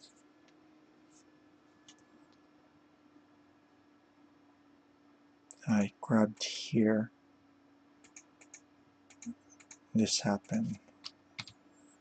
So instead of that, if he did this, I can just get 2 pieces for the rook. Probably he'll take like this. And then the knight jumps up. If here, then I grab like this. So it's just an exchange of a bishop for a rook. Yeah, this is going to be good for my side. And if he moves this guy away, let's say like here, then I can move the rook back somewhere, save it. So that's what I was thinking. So if he takes like this, then I can grab here and still threaten the bishop. So this is This should be good for my side.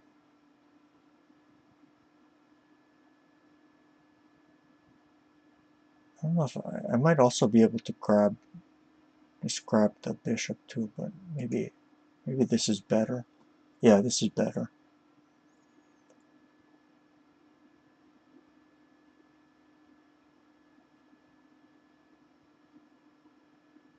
Yeah. If this rook weren't here, I could maybe start thinking about a pincer attack. Yeah. Here.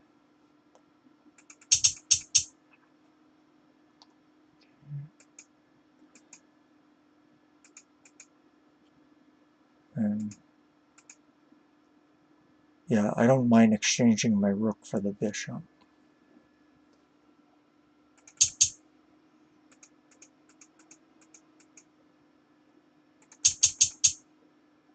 Okay, and then he did that. Okay, so I lost the rook, but then I'm still threatening to take his bishop. If I do that, then it's just an exchange of rook for bishop. So he ran with it like here, but then I get this fork.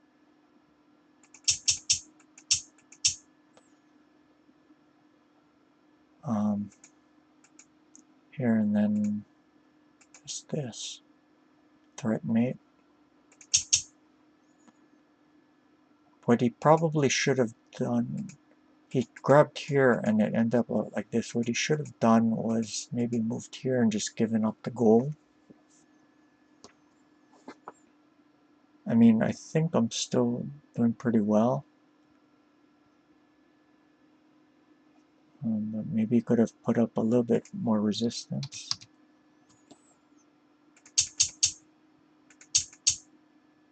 Okay. And now he did this. Defending along the rank. And then I did this Tetsuji. Now, no matter what he grabs with, the idea behind this is so I can attack the rook. It also blocks a running away square. So when he moves closer to my left, this side, one of the running squares is blocked. So this is a Tetsuji. Okay, grab this, and then I was short of time. So this is a threat mate, and then he runs here. And so you just attack.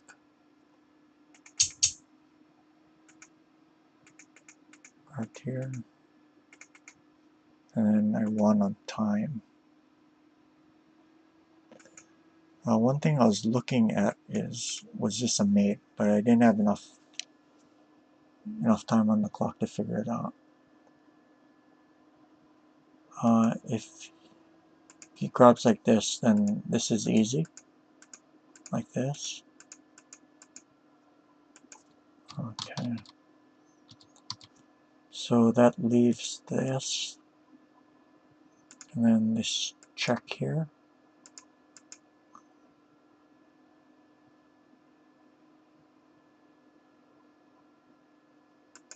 Grabs here,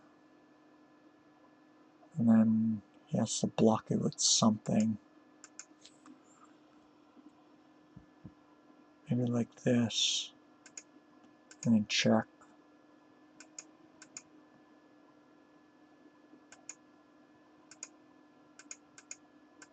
Yeah, so, well, that's a mate. So what happens if he uses a gold? Oh, he doesn't have a gold. Yeah, I guess that was a mate.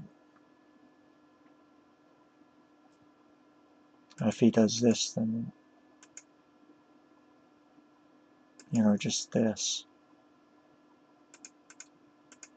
Yeah, same thing, same story. Yeah, okay. But because I was short on time, I just grabbed here. Just grab like that. Okay, and then there's no more checks. Okay, that was game 2. So let's look at the next one.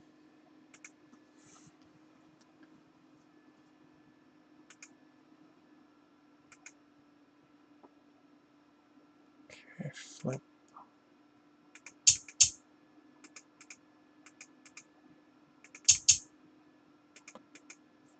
So you close the bishop's diagonal, so most likely what he's going to do is, what signals that he's going to probably play Furibisha. And I signal that I possibly want to play I Furibisha.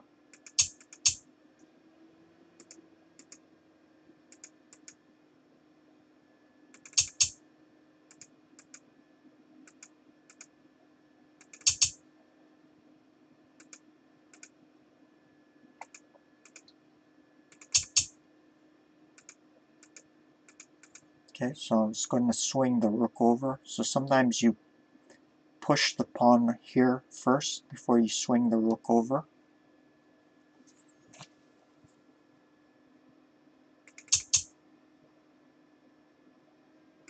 And this was definitely a mistake. Because it allows me to get this fork here. So I fork this pawn, 1, 2, 7, and the silver. So what should he have done instead? Probably just move the king over. Then maybe later on he could push.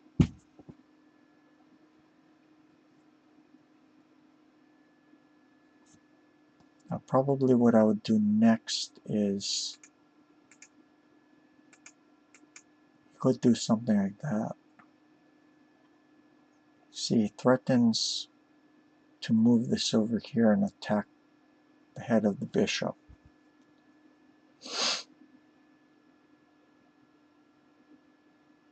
So if I defend against it by closing here, then he can open up the diagonal. Like that. And I'll probably swing the rook over here. And then this is kind of a normal-ish game. Okay, he did that.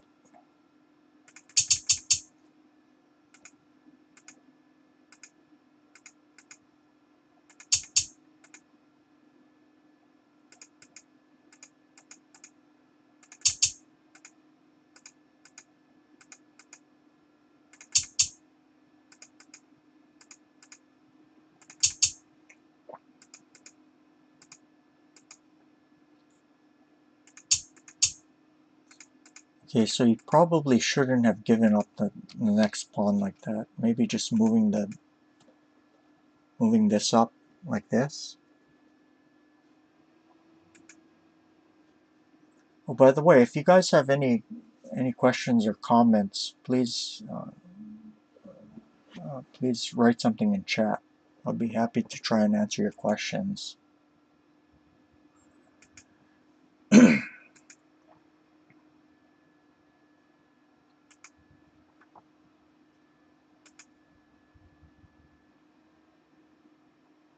Oh, I guess Grey John was looking at the stream. He isn't here anymore. Okay.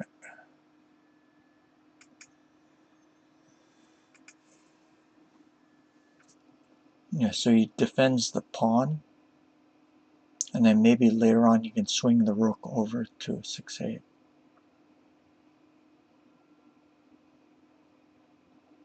That looked like a better way to play.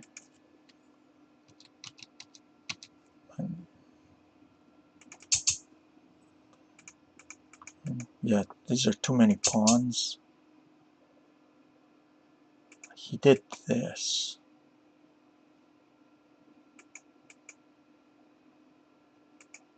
I thought he was going to do this. So he threatens to trap my rook, my bishop with 6-6 gold next.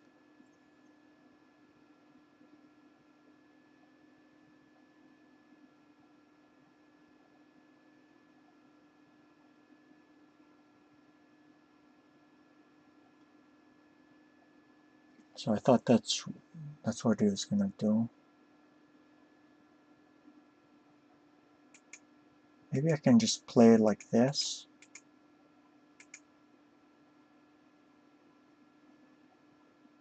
Yeah, that'd probably be good enough.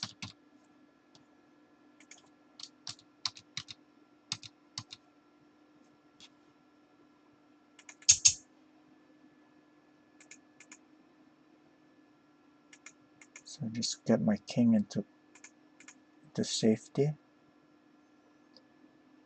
So I have to be careful about my horse getting harassed. So I did this in order to make an escape square for it. So 8-5 horse, and then pull back to maybe 6-3 here.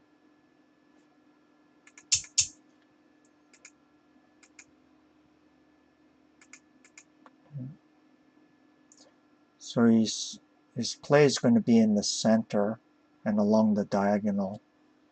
So I just move pieces up to make thickness.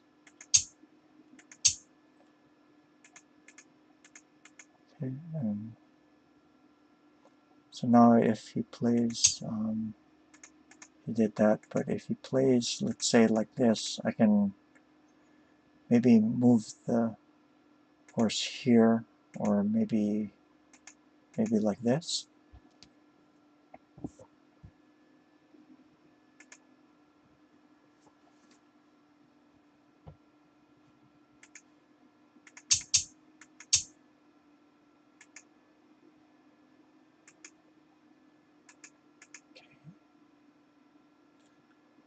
So he wants to play 4-5 pawn and get pressure along this open diagonal. So I just block it. So he's gonna have to get the knight up in order to push here.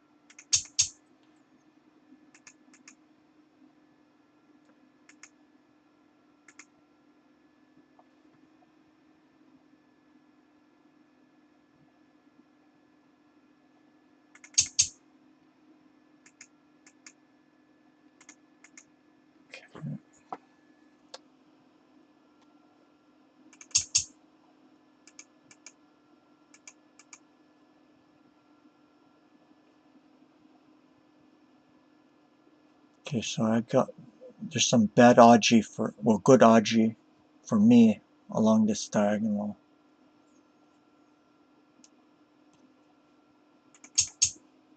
So he moves out of the pin.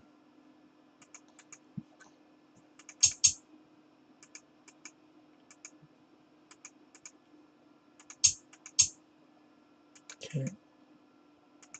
So I just calmly reinforce the center. And now that this knight is moved up, I can maybe later on play the rook to 8-1. That's what you call subway rook. Okay, so he tried to get some play.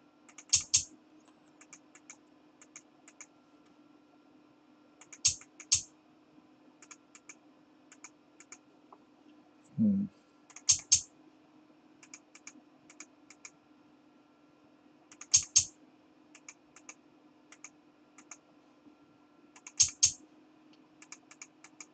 Okay, and then he got that.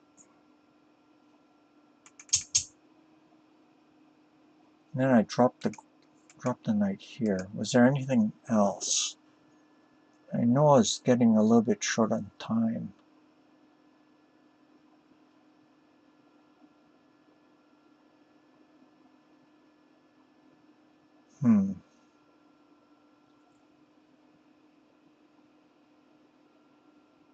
I don't know what you guys think.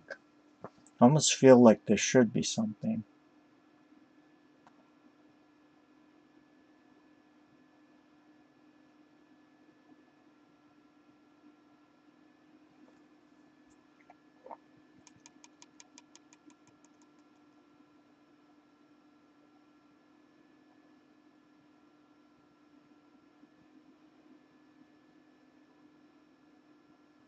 Hmm.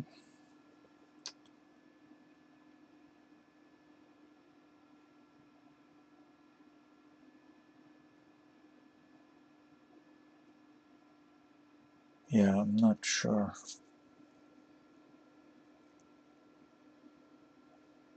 Maybe silver here? Or I don't know.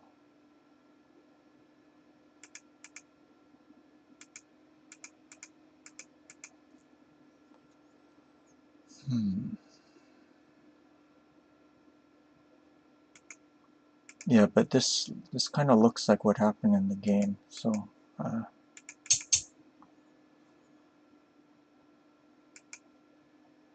no, but I used the knight this one, so maybe he had to move this guy back.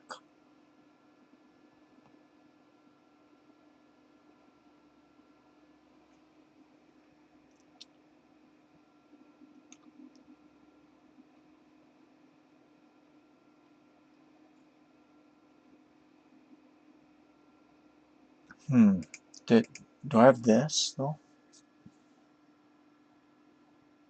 If takes like this, then maybe silver drop here.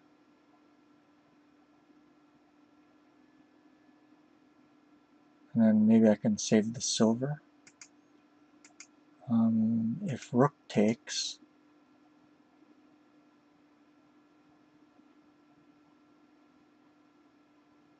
maybe I have this.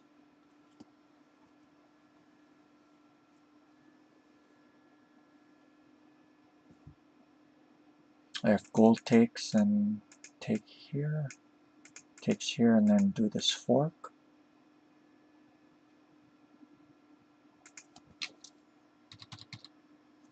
I have bishop takes, and then maybe here. This looks very promising, like that.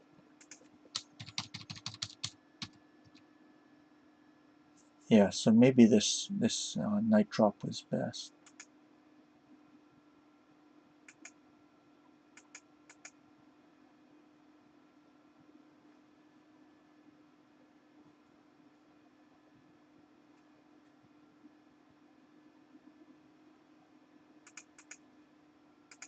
Yeah,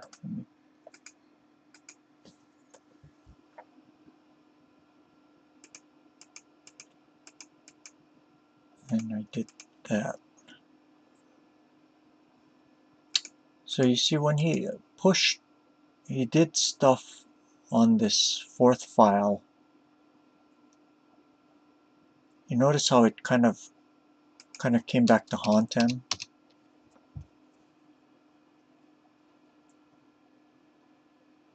So the play isn't only one way. Whenever you do this type of attacking move, what ends up happening is that it leaves weaknesses in its wake. So it becomes very double-edged, not straightforward at all as to who's attacking who. In this case, it works out well for my side.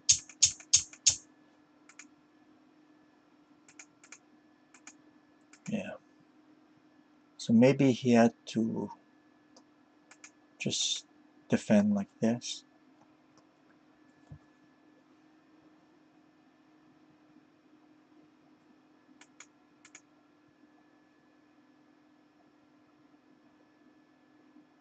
I might do this though.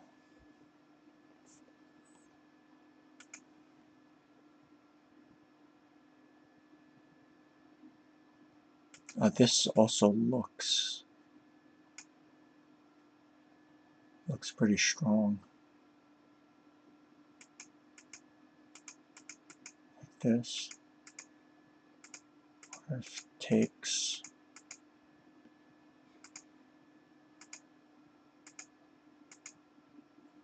And then, I don't know, I take one of these things.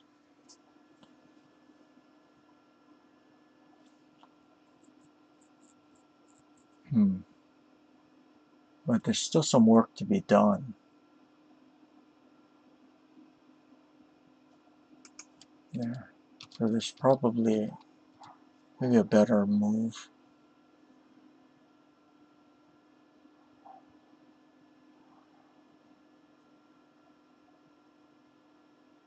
Yeah, maybe that is better.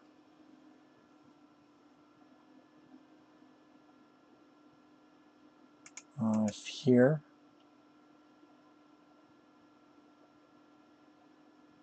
then I can just do this. This is completely winning. Silver takes, then I can just grab here. Yeah. If here, then it blocks the rook, so I mate this way.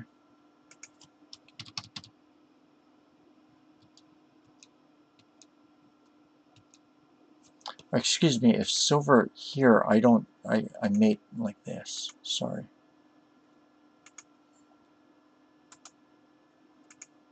I mate like that. Yeah. Okay.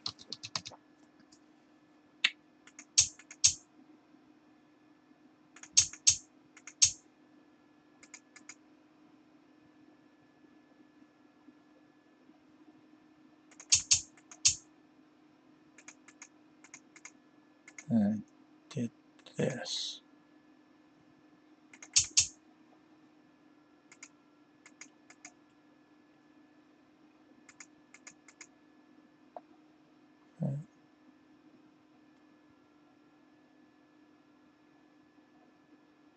You might notice that in this game and in the previous one, I did drops with the pawn on this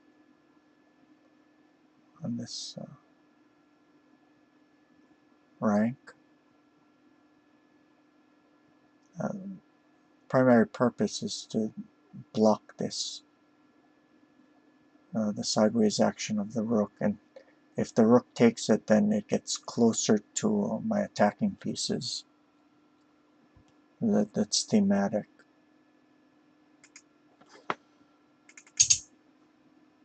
Yeah, and then this.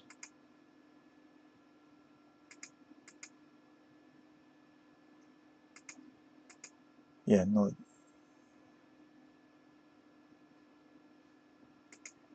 And I could.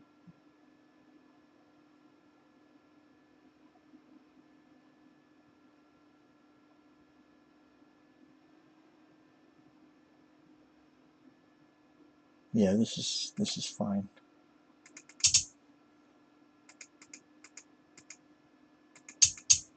Yeah.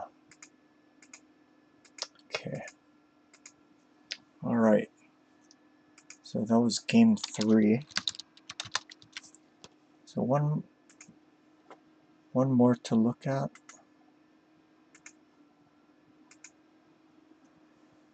Okay. Yeah, this one was probably the more interesting one. Most interesting one. Because I was in trouble.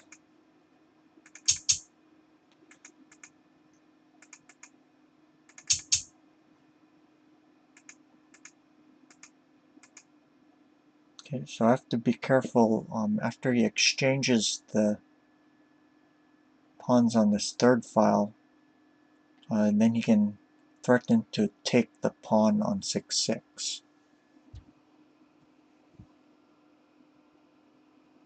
So I have to defend the pawn like this.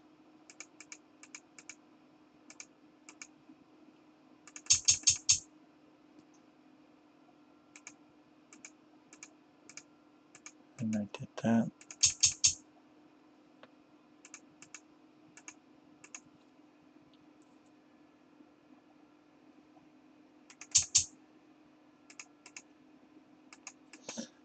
This move was a bit unusual.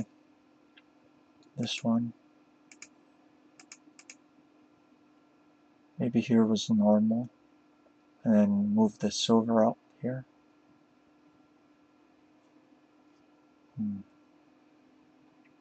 Or king over. And then do an anaguma.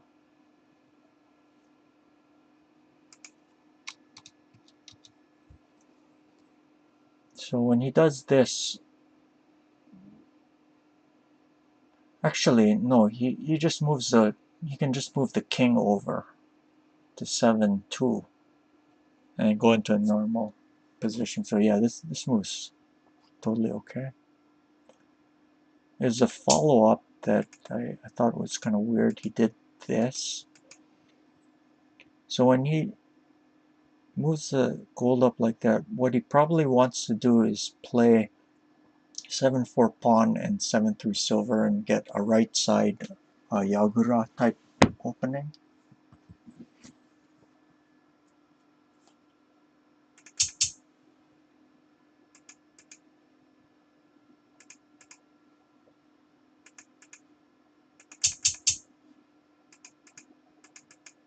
Okay.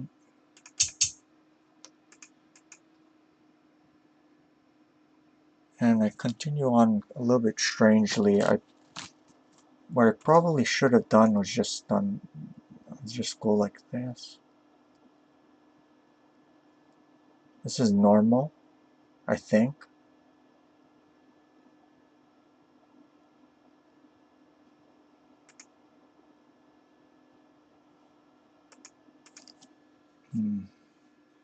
But I did this.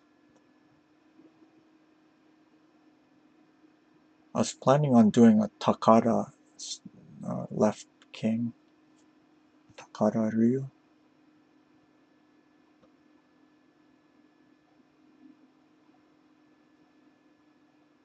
But usually the bishop isn't here. It's maybe on 6-6. The knight comes up and the rook can move back. So I still have to do something about my bishop. So maybe due to that, I should have just, I don't know,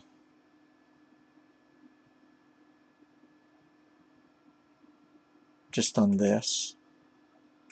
Yeah. Okay, so let's go on. It's an enterprising try.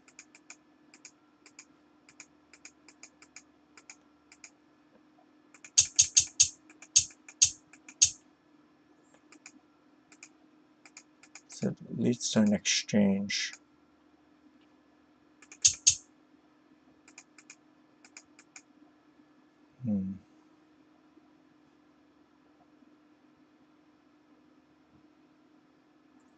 Somehow this looks like it ended up,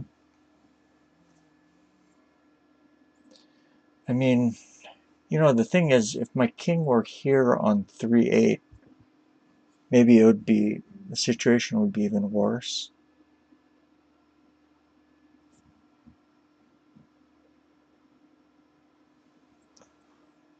Because I'm closer to his attacking area. On the other hand, the king isn't ideally placed here either.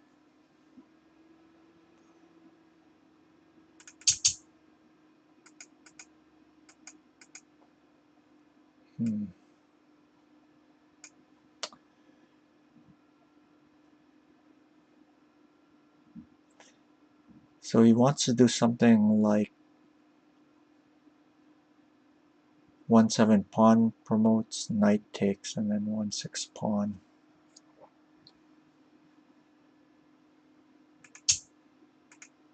So I defended like this. Let me just show you. Pass a move. Something like this. He was threatening. So I had to do something about it. Yeah, so I think this situation ended up better for his side.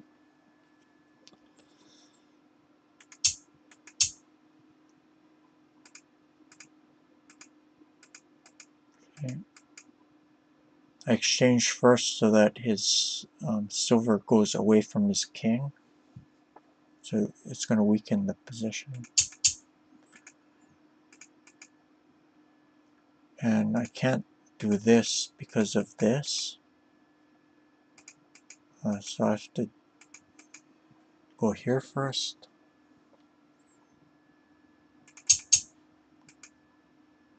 That gave him time to drop here. What could I have done?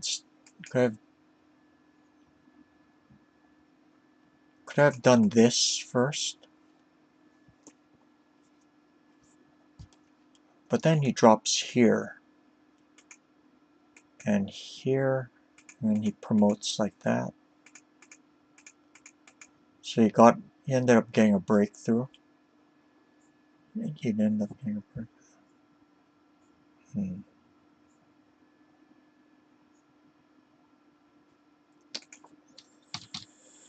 Yeah.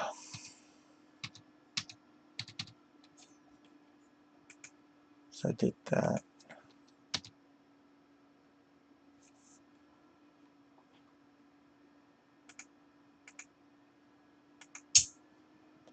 And then he does this. So again, it moves another general away from his king. So the effect, I don't think was very good. Maybe what he could have just done was exchange here. And so we end up in a similar kind of position to before, like this. And then after here, I don't know. I mean, it's not the end of the world, but it's a bit unpalatable.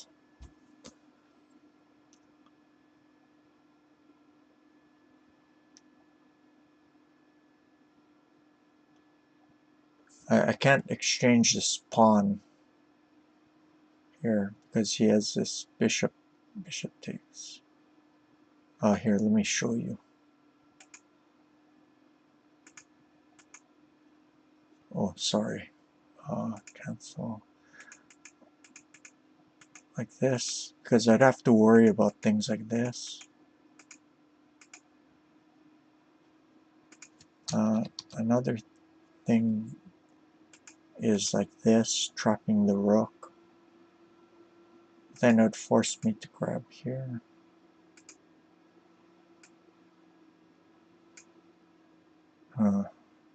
There's a hole here on 4-3.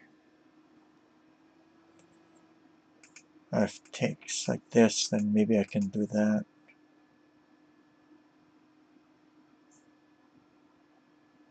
Yeah, I'm not sure.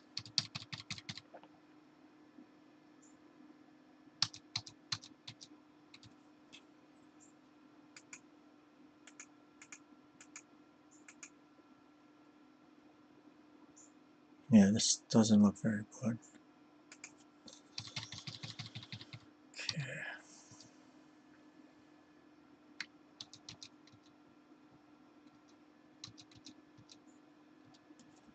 So what could I do something else instead?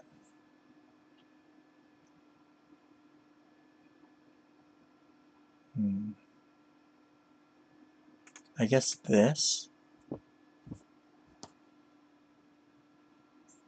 And then if here to defend this, then I have this. And if here, then I grab this. Because here I can, I don't know. If I do this, then he grabs like here.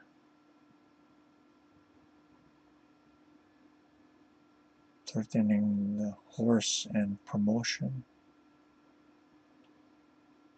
It's kind of scary. Maybe I can do this, but promote here.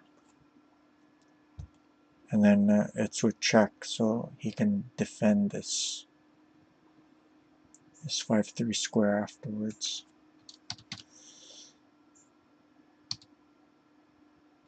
Yeah, so probably I'd have to drop pawn like this.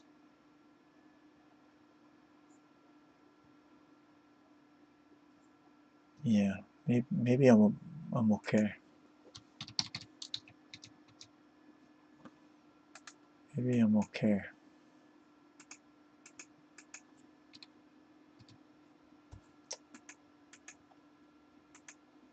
Okay, so he did that.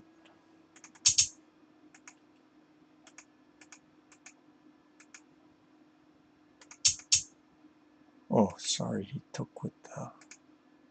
check with this.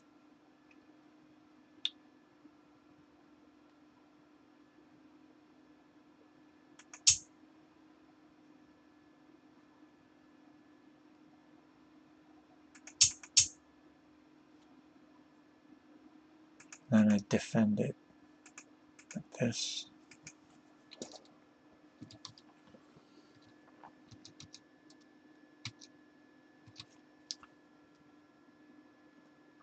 I was looking at this move, but the only thing I was worried about was something like this.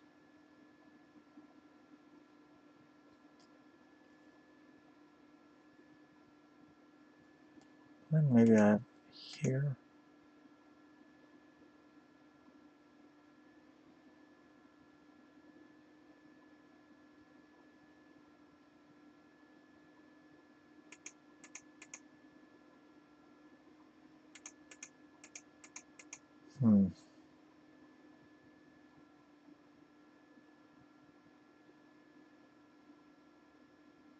Yeah, I don't know.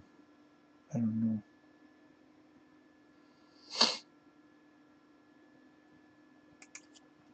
I mean, he definitely has compensation for material.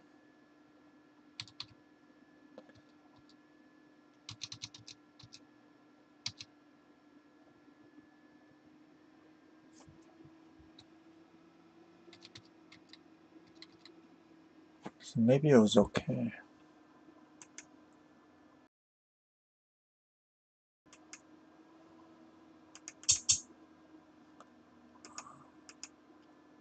See, I put pressure against the head of his king and threatened to make use of this pawn on 6-5. Later on I can sacrifice it.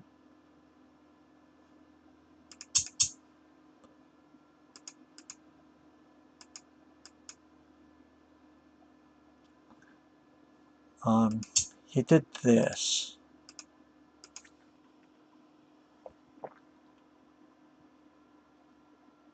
So I'm definitely worse off now.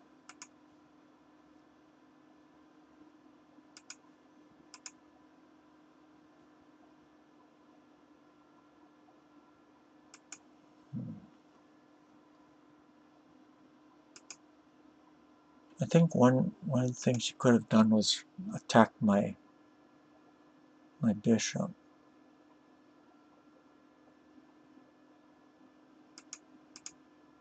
Let's say he did something like that, and then this.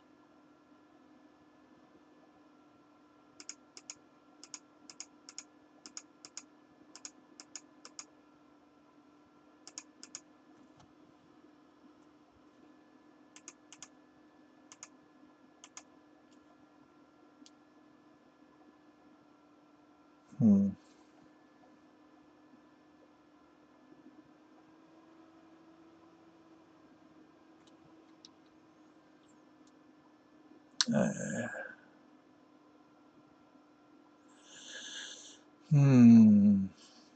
I mean, it's a semi, but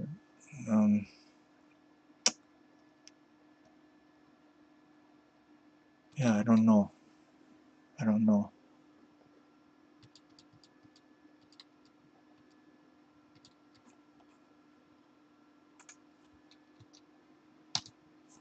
Okay, move my rook here.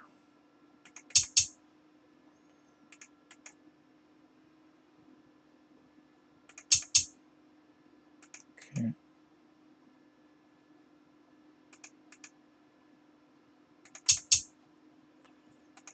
And I did this.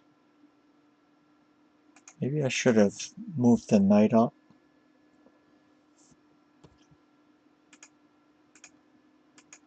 So it ended up like this.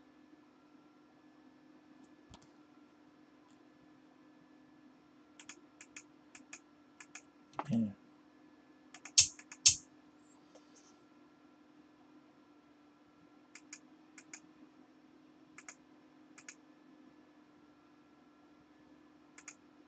Okay.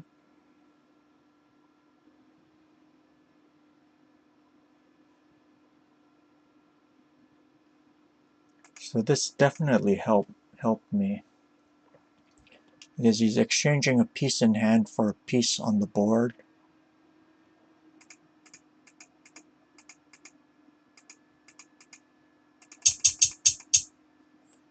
Then I did this. Now he really ought to defend by maybe doing this.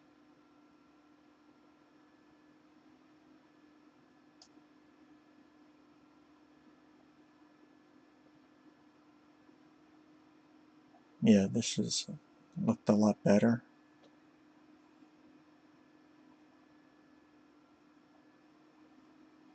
So now I probably should maybe move my king. I guess I could do this.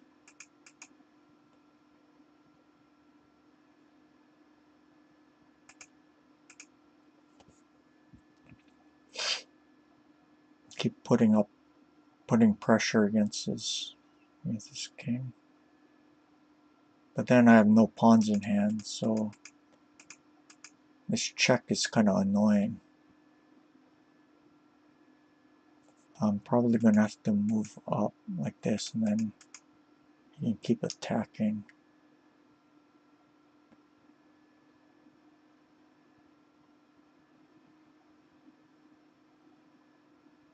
No, this isn't completely clear, is it?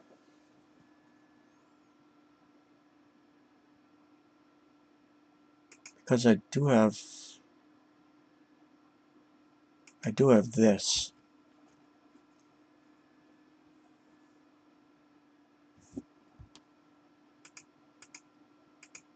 Check.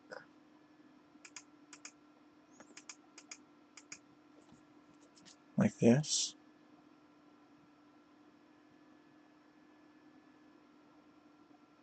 But then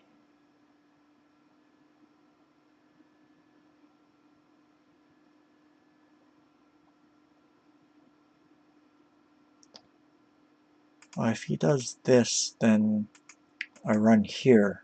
Not here because of this. Oh, no, wait, sorry. I miscalculated. Yeah, I guess I can do that.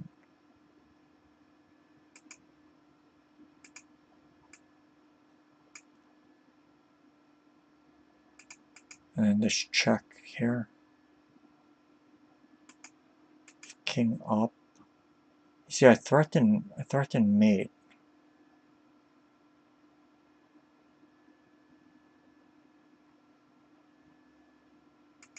Check here and then king back.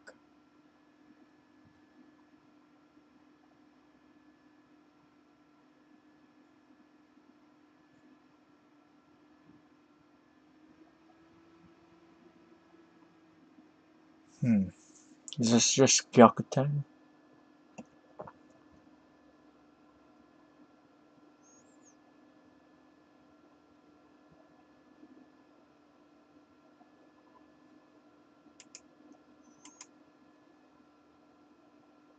Because I just grab here, right?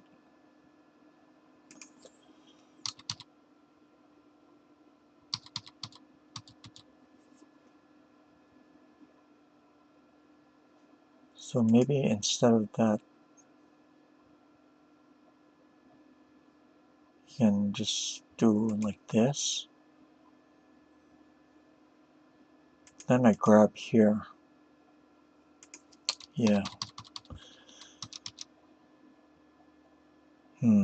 Yeah, so maybe it isn't completely clear. All I know is this exchange here helped me.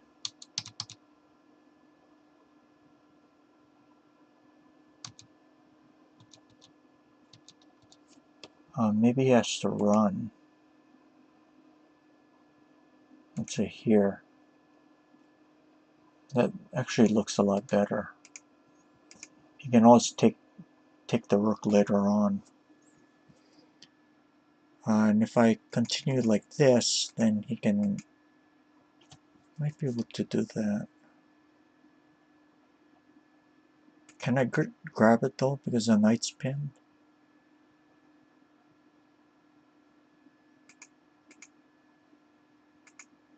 Maybe not.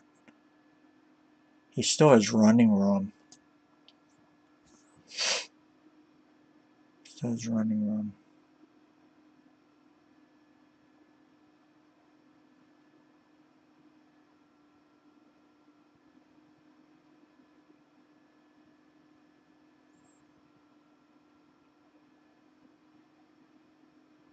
See, like this.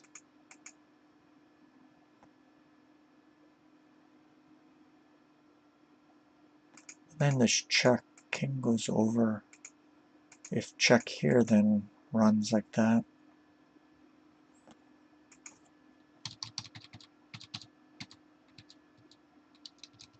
Yeah. Okay. So what did he do? He dropped it one square over. Like this fork. Completely missing the threat.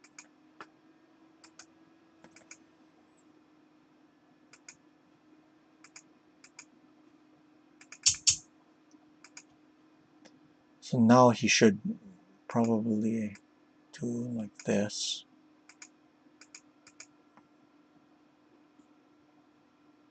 Maybe he can struggle on.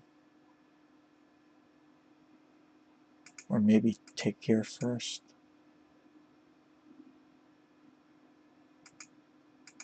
And then struggle on.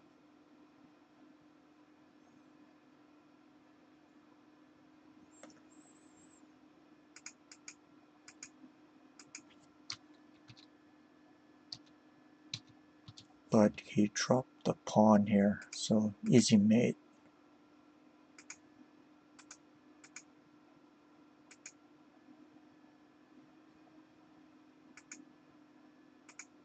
Yeah, just grab.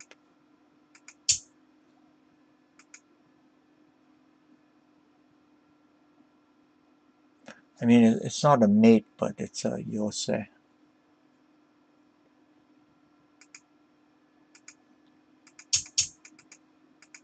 Okay, he grabbed here, and then it's going to be mate. Okay, if he wanted to continue, he should have done that. But then I just grab here.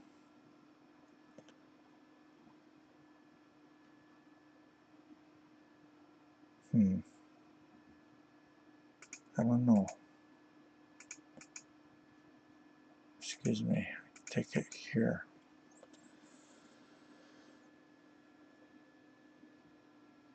Takes here. This isn't threat mate.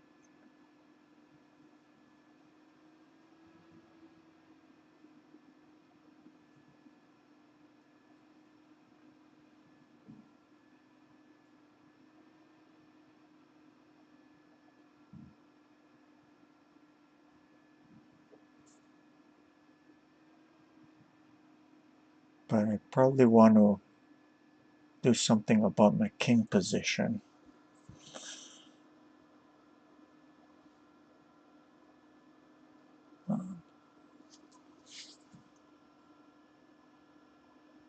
Maybe like this.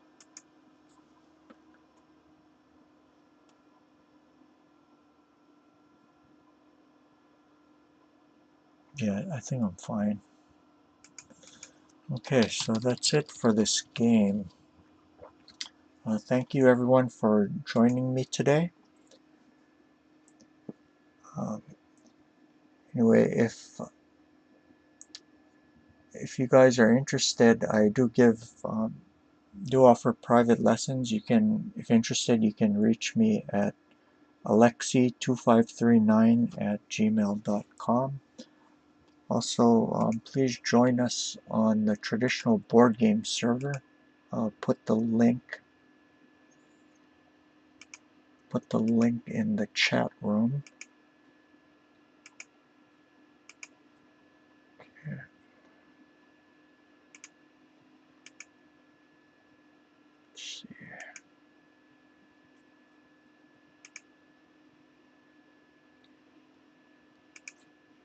there you guys go. You are welcome to join this. It's open to everyone. If you do join, please be sure to get a shogi or chess roll. That way you can see the forums. And if you enjoyed this, please consider supporting the stream through donations. You can do that by clicking on the blue Pac-Man ghost under the screen where it says donations. But not necessarily necessary, but certainly welcome. Anyway, thank you for joining me. Hope to see you guys all again. Take care. Bye.